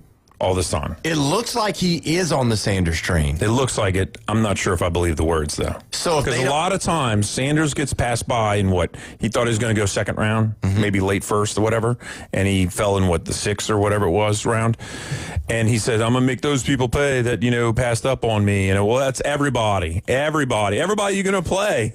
Seriously, yeah. And then and this guy's going to say something like that to try and make him not look as bad. Well, what stopped you in the third, fourth, fifth round? Nothing stopped you except for head coaches and a general manager and maybe ownership, I guess. But it's kind of, I think he's trying to save face. I don't believe all the words that are being told. Well, I mean, when you ask yourself, what's going to be the telltale sign that they're going to go with those two guys? Well, I mean, for Sanders, he's got to get the chance. To prove himself. Well, I know that, but I'm saying, what is going to be the telltale sign for the Browns? It's that they're not going to draft a quarterback. Oh, yeah. If they don't draft a quarterback, that'll let you know that they're going to go with Dylan Gabriel or Shadur Sanders. Or Deshaun Watson. Which I don't even understand why he's not back yet. I mean, how come this guy's not cut loose by now? How many years has it been now? Three? Three, I think. Okay, so 3 years of not playing. Now, Deshaun Watson... I mean, are we waiting for Kaepernick to come out? I mean, come on, really? I mean, this is crazy. So, if Houston Texans' Deshaun Watson decides to come out and start playing again, does he take over QB1? Yeah, I mean, if he's coming back from what he was like at the Texans, sure, absolutely. So you think there's still a chance that Deshaun Watson could be the starter? I've seen Stranger Things. I mean, didn't... the movie or the show or what? Stranger... Is that what you're talking about? Stranger Things. No, go ahead. Yeah. No, I haven't seen that show. I don't really watch that too much. No, Michael Vick went to jail, came back, played with the Eagles, put him in the playoffs. Yeah. I'm just saying that they had a shot in, 2010 or 11 or whatever, when the... Packers went on their run. Yeah, they lost 21-16 in the first round of the playoffs. We could be talking about Aaron Rodgers never having a Super Bowl win if the Eagles had just not kicked field goals and just scored touchdowns in a first-round playoff game. That'd blow your mind. That whole legacy for Aaron Rodgers would not even exist if Michael Vick had just scored touchdowns instead of field goals in a playoff game. Yeah, that's very true. But either way, I think, I'm going to be honest with you, I think 100%, I think Todd Monken is going to give Shadur Sanders every opportunity he can to be QB1. That's great publicity, Paul. I think so. Do you want me to tell you why? It's great publicity. I believe the reason why Stefanski got fired was because of that. I believe that the ownership, I know they said they didn't do it. It wasn't him. It wasn't Jimmy, what's his name, Haskins, or what's Haslam, yeah. Jimmy Haslam said he didn't pick him, that it was, it was the coaching staff that picked him, general manager. But I believe without a doubt that Shadur Sanders is going to be the starter. So that's the way I feel. Wow. Day one. I think day one he'll be QB1, because if you don't, there's going to be all kinds of media coming after you, just like they did Stefanski, and he got fired. So you kind of got to do it, right? Yeah, Myles Garrett can't will his team to the playoffs. Well, maybe. We'll see. Anyway, another news story that we need to bring up, and I'm curious to see what you think about this one. This is going to be, the NFL has been talking, and they got some rule changes coming for next year. Now, they've looked at the player safety issue for a long time. That's why they did the way they kick off now. They don't kick off the traditional way. And just so you know, they're still having problems with concussions with the kickoff, so they're still talking about possibly changing some things with that. Because the person that makes the tackle and the person that fields the kick, they're still having concussions with those players. The other ones aren't having them, but they are. Okay, so, but stepping aside to that, next year's NFL is going to be able to have a flag thrown by New York if it's a play that it involves player safety. What? So if the number one call that was missed this year for player safety was face mask. Yeah. Okay, yeah. So now they're going to be able to call face mask from New York while they're watching the game. So if the referees don't catch the face mask, but they see it on the replay or that New York sees it, they're going to be able to buzz them down there, and then they're going to be able to drop the flag and get the face mask. You like that? You don't like that? What is your take on that one? This is another sport that's going to electronics because baseball, strike zone and everything, haven't they been doing the whole... They're gonna try it. They're trying it. So this is the second sport that's doing that. Is basketball going to be next? But they're saying that the reasoning behind it is safety. They're saying that face mask is the big deal, and which there was one last weekend, I think. Yeah, they missed. Yeah, there was a face mask that was missed in the game. But face masks don't cause nobody's getting their neck broke. No. I mean, but there is the. Yeah, it doesn't happen like that, but there's strained muscles you can have in your neck and everything, but it's not that relevant. It doesn't happen that often. That's what I'm saying. It's not prevalent. The whole deal about the NFL football is the concussions. I mean, that's the deal, the concussions. Yeah. And that has nothing to do with it. I don't like it. The reason why I don't like it is because there's some things that you have got to keep the human error in. You're going to make mistakes. You're going to miss stuff. You got to play through that. If we're going to do that, then eventually what are we going to do? Just have every play, and then we're going to have some kind of system that it scans to make sure that no penalty was done. Well, robot drones will just be at all four corners or more than four corners to try and catch everything, and then flags will be dropped by drones. We won't even have humans, running the whole referee stuff. That's what we're headed towards. And soft helmets, 15, 20 years from now, might be everybody having soft helmets. Are you okay with the You'll soft have helmets? to go, instead of tackling, they'll be hugging each other. Don't do that. You just scared me. He made a hugging place towards me. Back up a little bit. He feels violated. I'm a witness. He's a witness. I'm calling a flag. Please. HR. Somebody.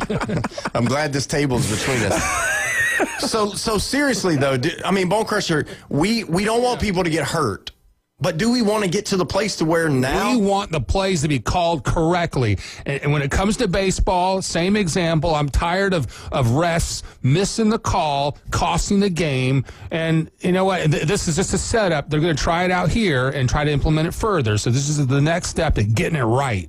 And that's the most important thing, right? You want it done the right way. It's just like anything else. The number one thing that you're wanting from referees, from umpires, and all of that is that they get it right. Yeah. And so I understand that. It's just that realistically, when you look at a football game specifically on the defensive and offensive line, there is a hold every single play. And I just don't want the game to be stretched out longer. If they're going to call it, they need to call it immediately. They don't need to stop the game, stop the clock. Let's look at it. Let's, wait till they review it and then move, make the game 3.5 hours long instead of 2.5 hours long. That's been going on since the 60s and 70s. It's been the increase. I wasn't alive. Increasingly, the bigger problem is not the holds at the line, because that's been happening forever. It's gotten to epidemic proportion between the defensive back and the wide receiver, all the pulls and tugs and holds and everything, and the push-offs and everything that they have. And now they're creating some new instant rule where, the wide receiver can push off on the defensive back if he started it. Oh, he started it. That's the new. No, seriously. Am I right? Yeah. Now they're not, it's a no call. It's a no call. This is the new thing. And this is blowing up the whole league. You think holds at the offensive, defensive line is the number one problem? No, it's the defensive backs and the wide receivers doing whatever they want while the play is happening. And they look the other way most of the time. And that's the wild, wild west of college or pro football. Well, that's the thing, like a lot of the Miami fans were talking about it, about the fan fighting and all of that. Yeah. But the other thing that they're talking about is that with the they're looking at making the face mask more able. They're saying that the face mask hitting face to face is causing more concussions too. So they're trying to figure a way out of being able to hit and not cause concussions. Why are you laughing? Because I'm just envisioning them in being a bubble or bubble wrap and all that, and they go up and they're like, oh, I hit you, now you're down, you know? I mean, you know they're doing flag football for women now, right? Yeah. I mean, I don't mean to laugh and all that, but but you kind of did. But I kind of did, you know? And do you know what's going to be Olympic sport in 2028? Mm-mm. Flag football. Okay. Not regular football. Flag football is going to be Olympic sport in 2028. Wow. You're kind of obviously against that. Well, what kind of world are we living in? Flag football. It's like, well, I don't even know what's next. You know, free throw shooting is next sport in the next Olympics, you know? Oh, wow. It's one little part of the game. Flag football? Yeah, we're going to have to take a break because you never cease to amaze me of how much hate I have sometimes. Yeah, I'm pretty sure this one's probably going to be one that takes the cake. Flag football. Come on, Paul, you for this? A lot of people love flag football. Yeah. Kids. Man. Kids play. Make sure you comment or call in on the text line for that one. I need hate against me. Yeah, we'll see. We'll see how it goes. When we come back, we won't be talking about flag football, I promise. We'll be talking about other things going on in the world of sports. You're listening to the Sports Blitz with Paul Wilson right here at 104.3 ESPN, Northwest Florida.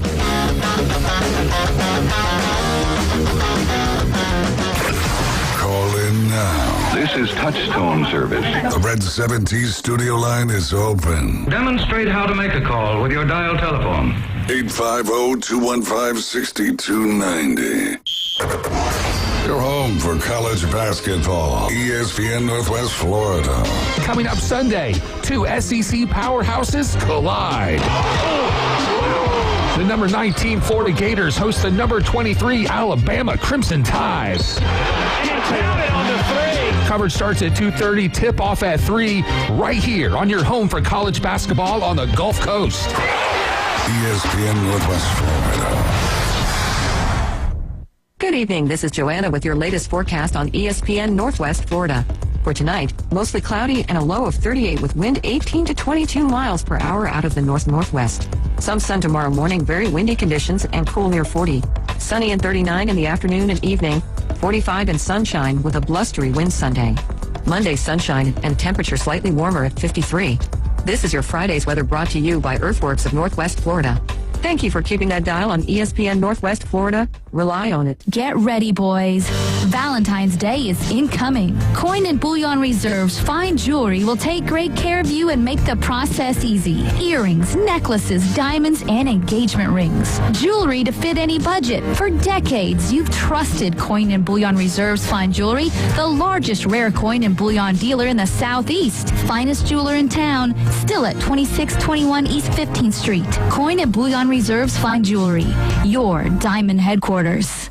Time to live life grand at the new Point Grand Panama City apartment home. Now leasing spacious two-bedroom apartments at Point Grand featuring high-end interior and modern amenities like a relaxing pool, 24-hour gym, and on-site pet spa. Pet friendly at Point Grand. No breed restrictions, no weight restrictions. Come on over and tour the brand new Point Grand and bring your buddy. 723 West 19th Street, Panama City. Pop in now. 723 West 19th Street. College Basketball Saturday on ESPN Radio. It's a showdown in the ACC. In the front court, left open, triggers the three and buries it. The SMU Mustangs head to Louisville to face the Cardinals. Screen left. He's in the short corner. Took a bump. Goes to the basket. Reverse layup is good. Oh, what an acrobatic finish. Airtime at 12:30. Tip-off at 1 on 104.3 ESPN Northwest Florida. You've got the games, but we've got the breakdown. That's the difference between a winning football team and a losing football team. Hot takes, cold truths, and the takedowns that get everyone talking. This is the Sports Blitz with Paul Wilson. Then you're going to run into a big problem. 104.3 ESPN Northwest Florida. Welcome back. You're listening to the Sports Blitz with Paul Wilson right here, 104.3 ESPN Northwest Florida. Your place for all things sports related. Don't forget the Magic and the Raptors right after the show. And then don't forget on Sunday, the defending national champion Florida Gators versus the Alabama G League team Sunday at noon. Don't forget, 104.3 ESPN, Northwest Florida. We're going to go ahead and go to the Red 70s phone line. We've got Coach Whitworth on the line. Coach, how you doing today? I'm doing great. I appreciate you guys and love you. Y'all have a great show. Thank you. I'll take up I have some bones of contention with there's a bone crusher who's poo-pooing women's flag football or girls. No, it's Jeffrey, actually. Jeffrey's the one that said Jeffrey it. was doing that. Well, it's a common thing, and it's a big deal. Jason Witten was helping his brother coach the Milligan, whatever they're called up there in Upper East Tennessee, women's flag football team. It is a big deal. They have championships all over the country, especially in the South and in Alabama. Now, as far as for men's flag football, it may be coming too, but I wouldn't poo-poo the face mask penalty. When a person is face mask, a runner, a man, let's say, you become very much more easily injured by the second hit. Yeah. And so there's a good reason for doing that. I wish they'd just take the face mask out. There was face mask off. There was a guy named Paul Bryant from Morro Bottom, Arkansas, who said face masks ruined football because you couldn't stiff arm people in the nose. A roll tide. Yeah, well, whatever. But also, I sent y'all some text about the FBS Super Bowl winning quarterback, Phil Simms, Chris's daddy. He was at, I can't remember if he's at Eastern Kentucky or Moorhead. But anyway, those are true names. And, of course, Doug Williams was at Grambling. He won one.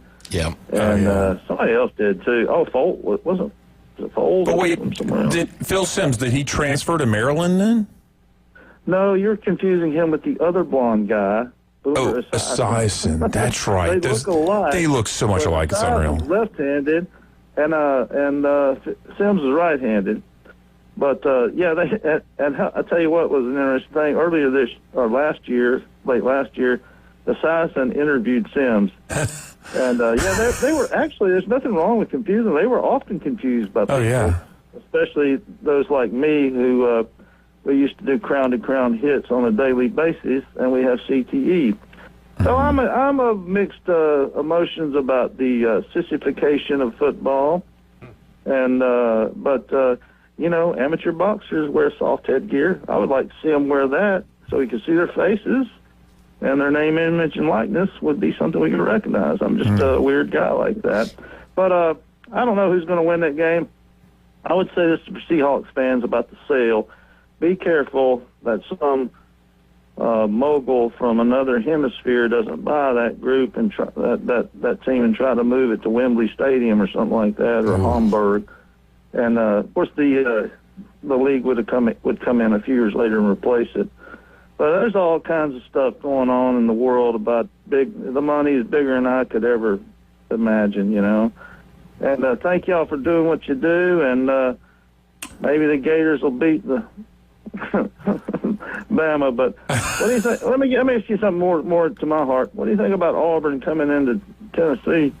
And that's going to be a real talk about contact. There's going to be a lot of contact in that game. Yeah, for sure. Because Tennessee, they're on a win streak, and Auburn, they're playing good too. So it's going to be interesting to see what happens. Around, and Stephen Pearl's coming back to a building he played in, and there's a lot of good stories there. And of course, Vanderbilt will stomp the crap out of Ole Miss on Saturday. They are. Wow.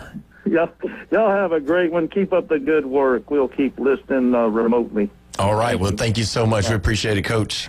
Maybe I should apologize about flag football. Did you just change your opinion? Well, I mean, it's just that I'm not used to it. I guess I have to take some time to warm up to it. Now, and I'm not knocking women in sports because I have two daughters and they both played sports. One played soccer for forever. That's not my favorite sport. Just put it out there, Now, but I went to all the games and I cheered my head off. Now, a lot of the pro players that have kids, they're not letting their kids play tackle until like middle school or a little bit above. They're letting them play flag. It's just like Cam Newton, Jerome Bettis, all of those guys, they're coming over here and playing at the Publix Park for the flag football. There's a big tournament coming here February the 21st and the 22nd, and they're going to have a 7-on-7 over there at Publix Park, and it's going to be huge. And that's where Cam Newton and all those guys come in town to play, and they're coaching and all that. So it's a really big deal. So, I mean, I've only played one season of flag football, and the women's is 7-on-7 also that they're playing at the Fiesta Bowl. Yeah, I mean, it's just things change, you know, and it's just it's a thing that I'm getting used to, like the helmets, the cushion helmets. You know, at first I was like, this looks funny, you know, and then now I'm kind of like, okay, there's a bunch of people doing it. I guess I'm just gonna accept it into the sport, you know. Yeah, I don't think they're going to do away with contact football. I don't think that's going to ever happen. Not for a long time. Yeah, but they're going to do little things like this, like the cushion helmet, to make it to where it's safer, and they might do away with the kickoff altogether. We just don't know. Yeah. How do you like the extra, like the pad on the helmet? I mean, is that a big deal? No, it doesn't. I mean, look. That guy is worried about his mental health, his physical health, everything, and I'm all for that. I mean, I know people who suffer from both of them, so you know, it's something that I guess you could say it's near and dear to my heart. You know, really. Yeah. I don't want to sound cue the music. No, I'm joking. Man, I was getting ready. A tear almost came into my eye. Yeah, but I mean, I think it's okay. I think having the extra, because they hit hard. They're grown men. I mean, you've seen people get knocked out before. And you were worried about me hugging you from across this table, and I'm only 258 pounds. To the T, right? To the T. You know exactly. I'm weighing myself. 6'3", 258. Yes. 0.7. Linebacker. Yeah. Out of somebody high school that you never heard of. Metairie, Louisiana. Yeah. Oh gosh, you're killing me. But when you look at it, they are going to make it. They're trying to make it more safe, and I don't want people to, you know, like with Tua, for example, you know, I hated the fact that those things were happening, but they do make those things that go around your neck now. They also make the bigger helmets. So, I mean, if they wore those things and it showed that it didn't happen, then that'd be awesome, you know, and it's even like for little kids, you know, they're such, they don't know how to tackle, and then it really depends on your coaching whether or not they teach them the right way to tackle. But I've seen them. The kids just come and they hit each other, and they just face mask to face mask or front of the helmet to helmet. You didn't do that? And then one of them tucks their head. Yeah, I did that. We all did that. And I remember it stinging and hurting and having stingers. And I didn't play a lot of football growing up. I mean, as far as tackle football, I mean, I played 1 year, 2 years, 1 or 2 years. But I just remember, like, because I've been a football fan all my life, and just people got knocked out. And I mean, if they're bigger, stronger, faster, what do you expect is going to happen, right? Yeah. And also people who come from like a different angle, or you don't see them coming, and you're standing still. I mean, I got knocked back on my back one time, and people like, you okay? You know, another time, come across the middle as a wide receiver. Guy nailed me. I had heard about what getting the wind knocked out of you was. Then I found out what it was, and it was scary. I was like, I can't breathe, you know? Yeah. It's like, that's scary. Yeah, I remember being hit for the first time playing football, and I was just like, wow, this is real. You know, because I was smaller at that time, and so the guys that I was playing with were bigger, and I mean, they just ran through me, and I was just like, oh, man, you know, I was just kind of like, wow, this is what it's really about. So sources have put it out there that Joe Brady has hired Pete Carmichael as his offensive coordinator. You know Pete Carmichael. I've heard of him. Where was he at? The Saints. Oh, yeah. That's right. You're supposed to know your Saints better than that. There's so many players coming in and out of that organization. It's scary. So let me ask you this, though. Brady's still going to be the play caller. You okay with that? I don't know. Well, I mean, you got to look at the two teams that lost. The problem is when you're the play caller, you're doing so many different jobs that, as soon as you lose the ball, you're on defense, and then you have to worry about that side of the ball. When you delegate over, it takes more off of Brady's hands to where he can do his little chess pieces and do more. When you're relegating the play calling just to yourself as the head coach, it takes up a lot of time and energy and thought process, and it takes away from other duties that you have as a head coach. See, I like it. I like the way Sean Payton does it. I like to see Sarkisian do it when he's in college. Well, I like it. What about the Indiana coach? I mean, what he does is he lets someone else make the call, and then he makes adjustments to it. I like that better. That's pretty good. Yeah, it's definitely good. The only thing is he doesn't cover his mouth. So you can read lips. You might have you a good old Bill Belichick over there. Oh, no. Oh, man. So hey, do you know the Big Ten? I'm Big Ten Jeff. I don't know if you knew that. I did.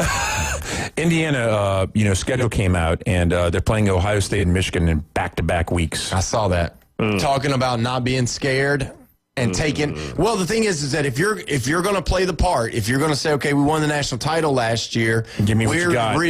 We're for real. We want both of you on our schedule. They got Oregon on their schedule, they got Ohio State on their schedule, and they got Michigan on their schedule. No, I don't think it's Oregon. I think it's Washington and USC.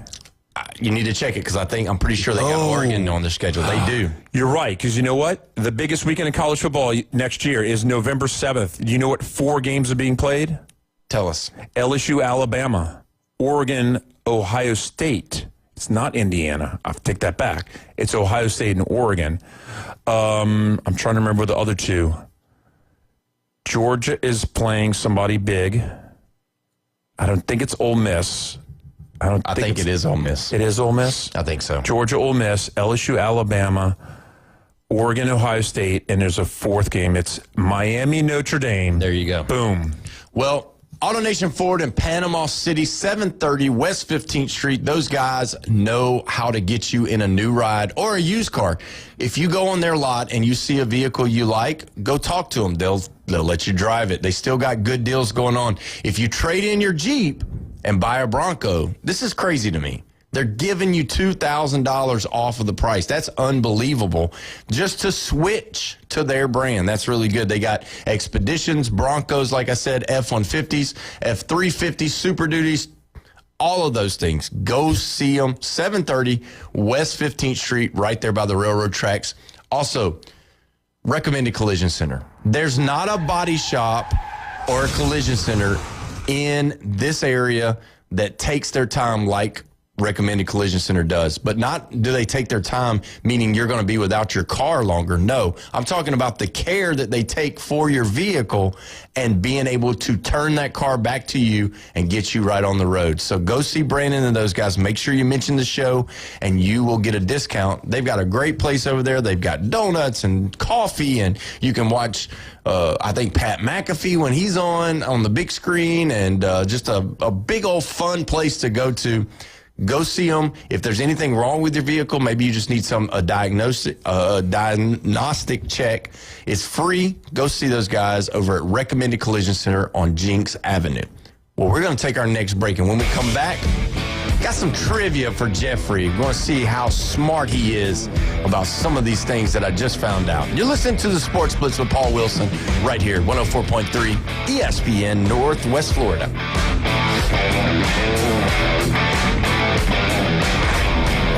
Get in the game. Call or text us now on the Red 7T studio line. 850-215-6290. ESPN Northwest Florida. The Sports Blitz. Now, maybe we should go and find another G League player to the Alabama team, and we probably could win the tournament. Maybe Bama should be forced into the G League. Yeah, we'll play in the G League. Yeah, there you go. I mean, Alabama doesn't have a professional team, so then maybe gives the Tide. Yeah, Alabama Tide in the G League. That would be fantastic. The Sports Blitz. Live and local, weekdays, 4 to 6. ESPN Northwest Florida. Are you ready for another historic season at the bank? It's time to lock in your seats for 2026 by placing your deposit now. Next season will be played at Everbank Stadium, but seating capacity is limited due to in-bowl renovations, and spots are going fast. Don't miss out on your chance to see the season's biggest matchups and highlight real moments by placing your deposit at Jaguars.com/tickets or by calling 904-633-2000. Go Jags! With over 4 decades in business, Instant Replay Sports Cards is happy to take your collection to the next level. All new hobby boxes, signed memorabilia and supplies, new and vintage cards, and Pokemon. Buy, sell, and trade. They're an authorized source for Topps, Panini, Upper Deck, and Leaf cards. Instant Replay Sports Cards inside the Stanford Station on 23rd Street next to Academy Sports. Come see the bigger store and the larger inventory, or visit online, InstantReplaySportsCards.com. Are you looking for a place to take a leak?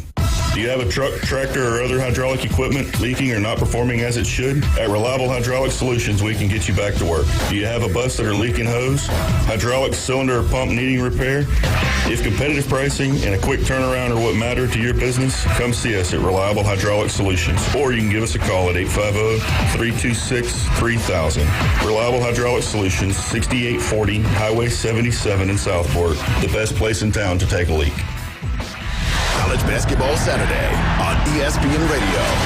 It's a showdown in the ACC. In the front court, left open, triggers the three and buries it. The SMU Mustangs head to Louisville to face the Cardinals.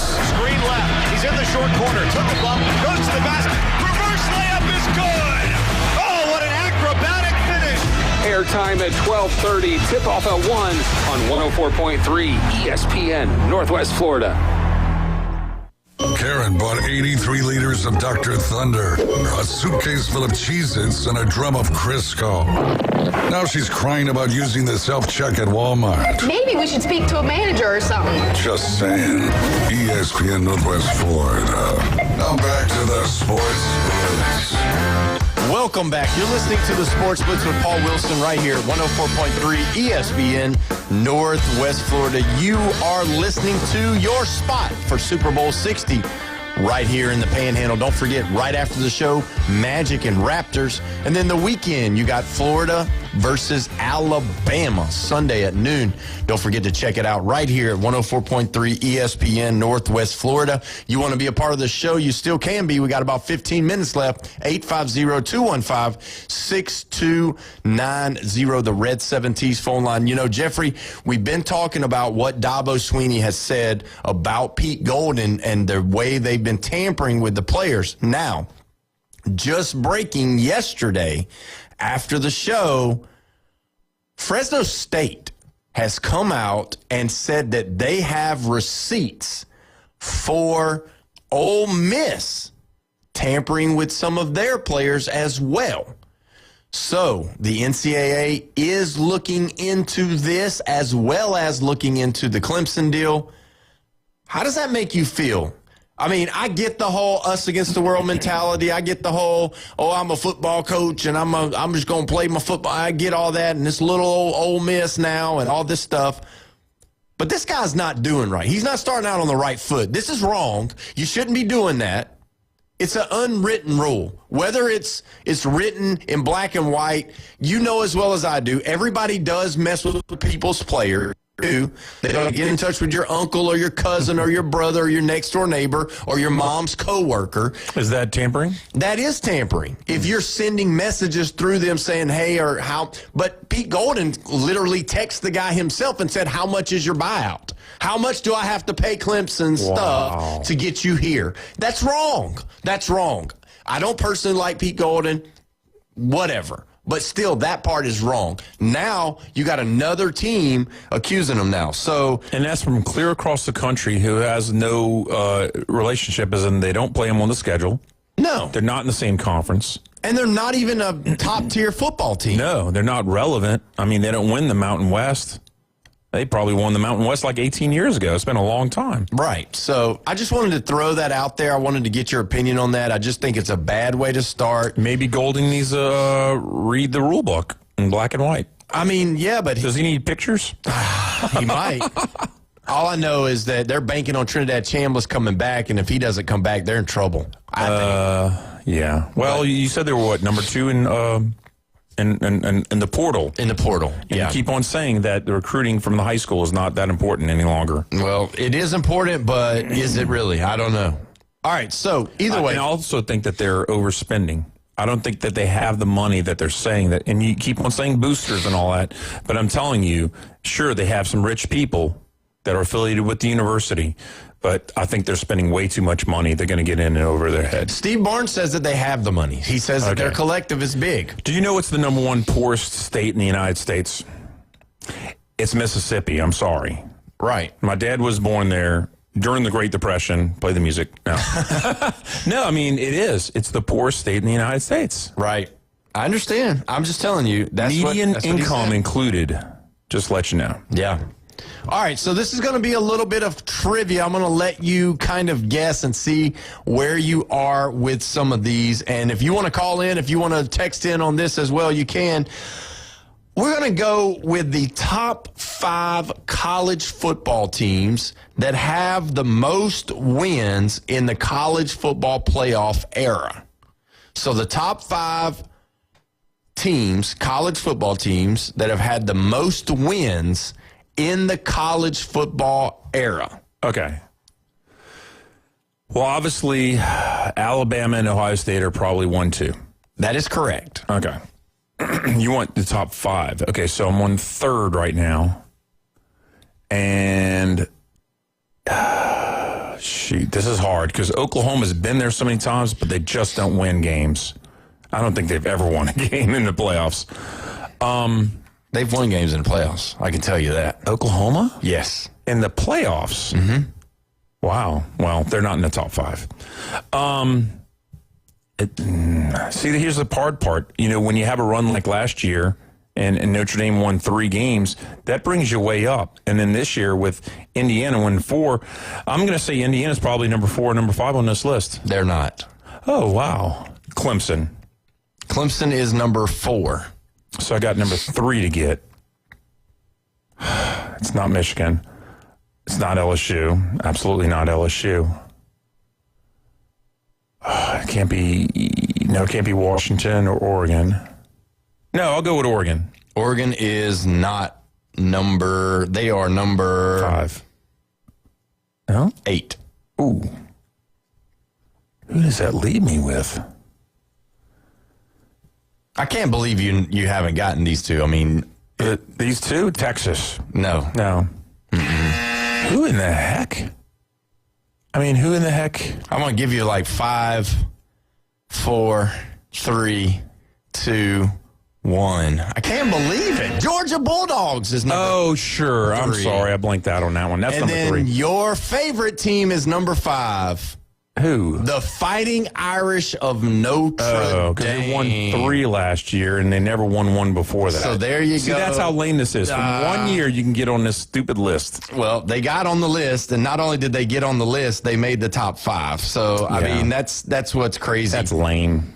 So let me ask you this. Out of all of sports, all of it, can you name the top 5 highest paid coaches in U.S. sports? And I'll give you a little bit of a hint, okay? So you got baseball, you got basketball, and you got football. Okay, so I'm going to give you those 3 categories, and that's going to be your top 5. Can you name the top 5 U.S. sports highest paid coaches? Andy Reid. Chiefs. Number 1. Wow. $20 million per year. Wow. Oh, goodness. I'm trying to think. I think there's going to be a little bit of a drop-off after that. I mean, are you including guys who just signed contracts? Yes. Oh, okay, so John Harbaugh. Number 2. What? Yeah, $20 million. Wow. Okay. Well, you're doing pretty good. You've gotten both trivias. You've gotten 1 and 2. That's good. And this is only professional, not college. It can be college. Okay, Kirby Smart. Kirby Smart is number 20, 15. 16, not bad. Mm-hmm. Okay, Dodgers manager, I don't know who he is. He is not on the list. Wow. So that means the Yankees probably is not on the list either. He is not on the list. Not on the list either. Okay. Lakers coach. I know who that is, but I just can't think of his name right now. J.J. Redick. J.J. Redick. He is not on the list. I like him, by the way. He's not on the list. He's not on the list. So I guess I'm going to go back with football. McCarthy at the Steelers. He is not on the list. Vrabel, Patriots? He is 13th. Okay, Sean Payton, Broncos. He's number 3. Wow. Okay, that's a shocker. $18 million That's a shocker. Yep. I would have easily, said maybe 10 or 12, but 3, that's nuts. Yeah, he's $18 million a year for Sean Payton. So I guess I didn't realize they were paying that much to him. Yeah, I mean, I guess I have to stay in football because I've already nailed 3, the first 1, 2, 3, and they're all football, it seems like. McVay for the Rams. McVay is number 9. That's not bad. At $15 million. Is it not Schottenheimer? Who's the 49ers coach? Shanahan, that's it. I knew it was He's number 12 at $14 million. Okay. So, I mean, I guess I got to go back with maybe a basketball shot in the dark.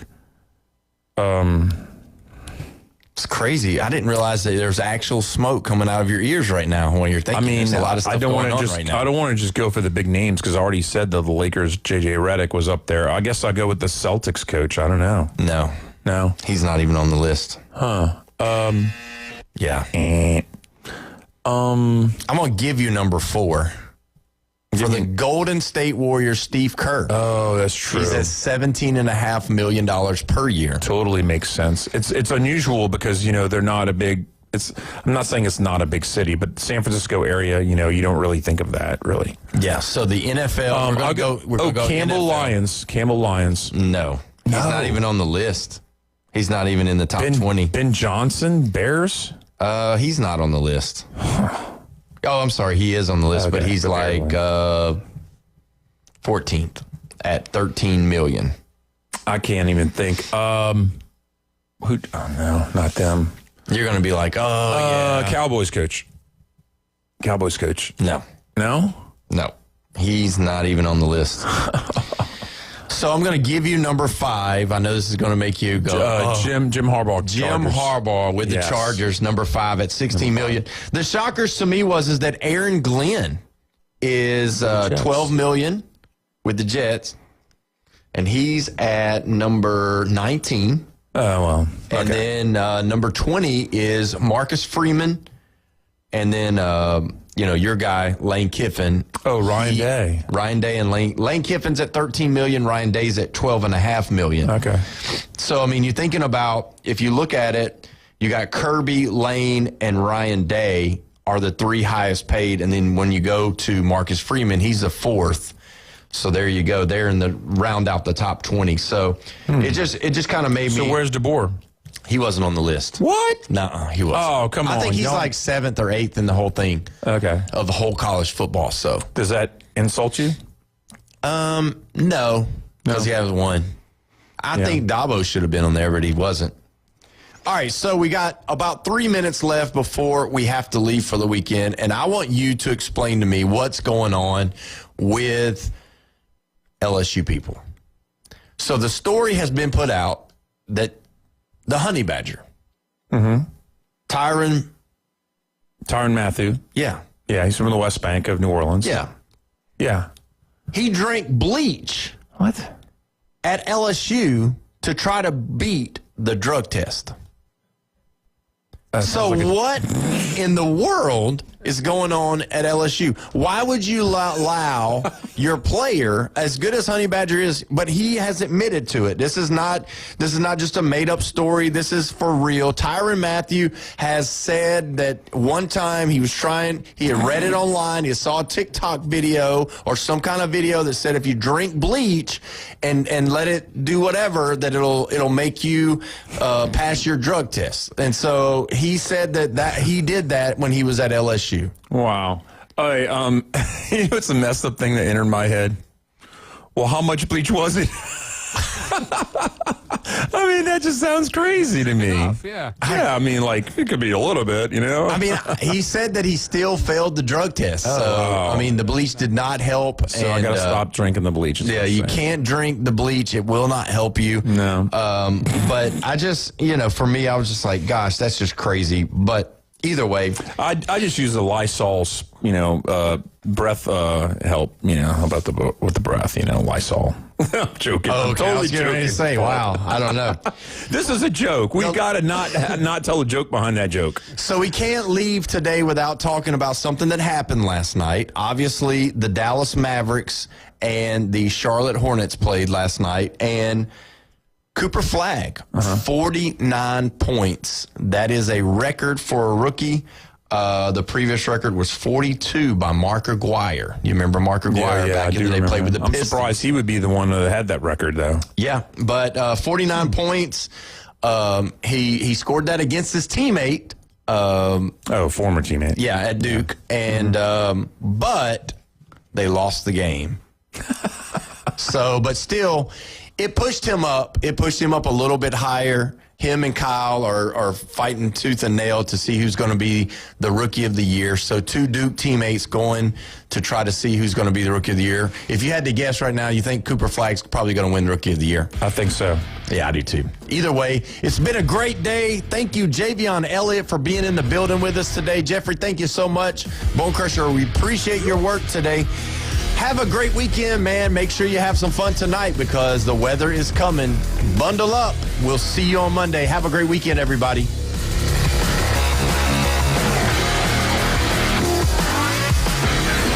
ESPN Northwest Florida.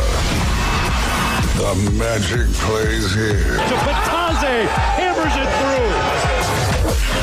It's the Orlando Magic versus the Toronto Raptors. Coverage coming up tonight at 6, right here. Your new home for select Orlando Magic games. The NBA is on. ESPN Northwest Florida. Good evening. This is Joanna with your latest forecast on ESPN Northwest Florida. For tonight, mostly cloudy and a low of 38 with wind 18 to 22 miles per hour out of the north-northwest. Some sun tomorrow morning, very windy conditions and cool near 40. Sunny and 39 in the afternoon and evening, 45 and sunshine with a blustery wind Sunday. Monday, sunshine and temperature slightly warmer at 53. This is your Friday's weather brought to you by Earthworks of Northwest Florida. Thank you for keeping that dial on ESPN Northwest Florida. Rely on it. Reliable Copy Products is proud to be the exclusive dealer in Northwest Florida for Kyocera office equipment. Reliable Copy Products has been committed to providing professional, personalized service for the last 35 years. They understand that the right equipment does not always fall within today's budget requirements, so they offer several options for the equipment you need today for the growth you expect tomorrow. Call James Smothers at 784-6601. 784-6601. Reliable Copy Products on Harrison Avenue, just north of Bay High School. We're proud to bring you the most popular cars in the world, like the stylish Camry and the sporty Corolla. Get award-winning style and 2.99% APR on a new Camry. Named the best new model by Kelly Blue Book. Plus, you get 90 days until you make your first payment.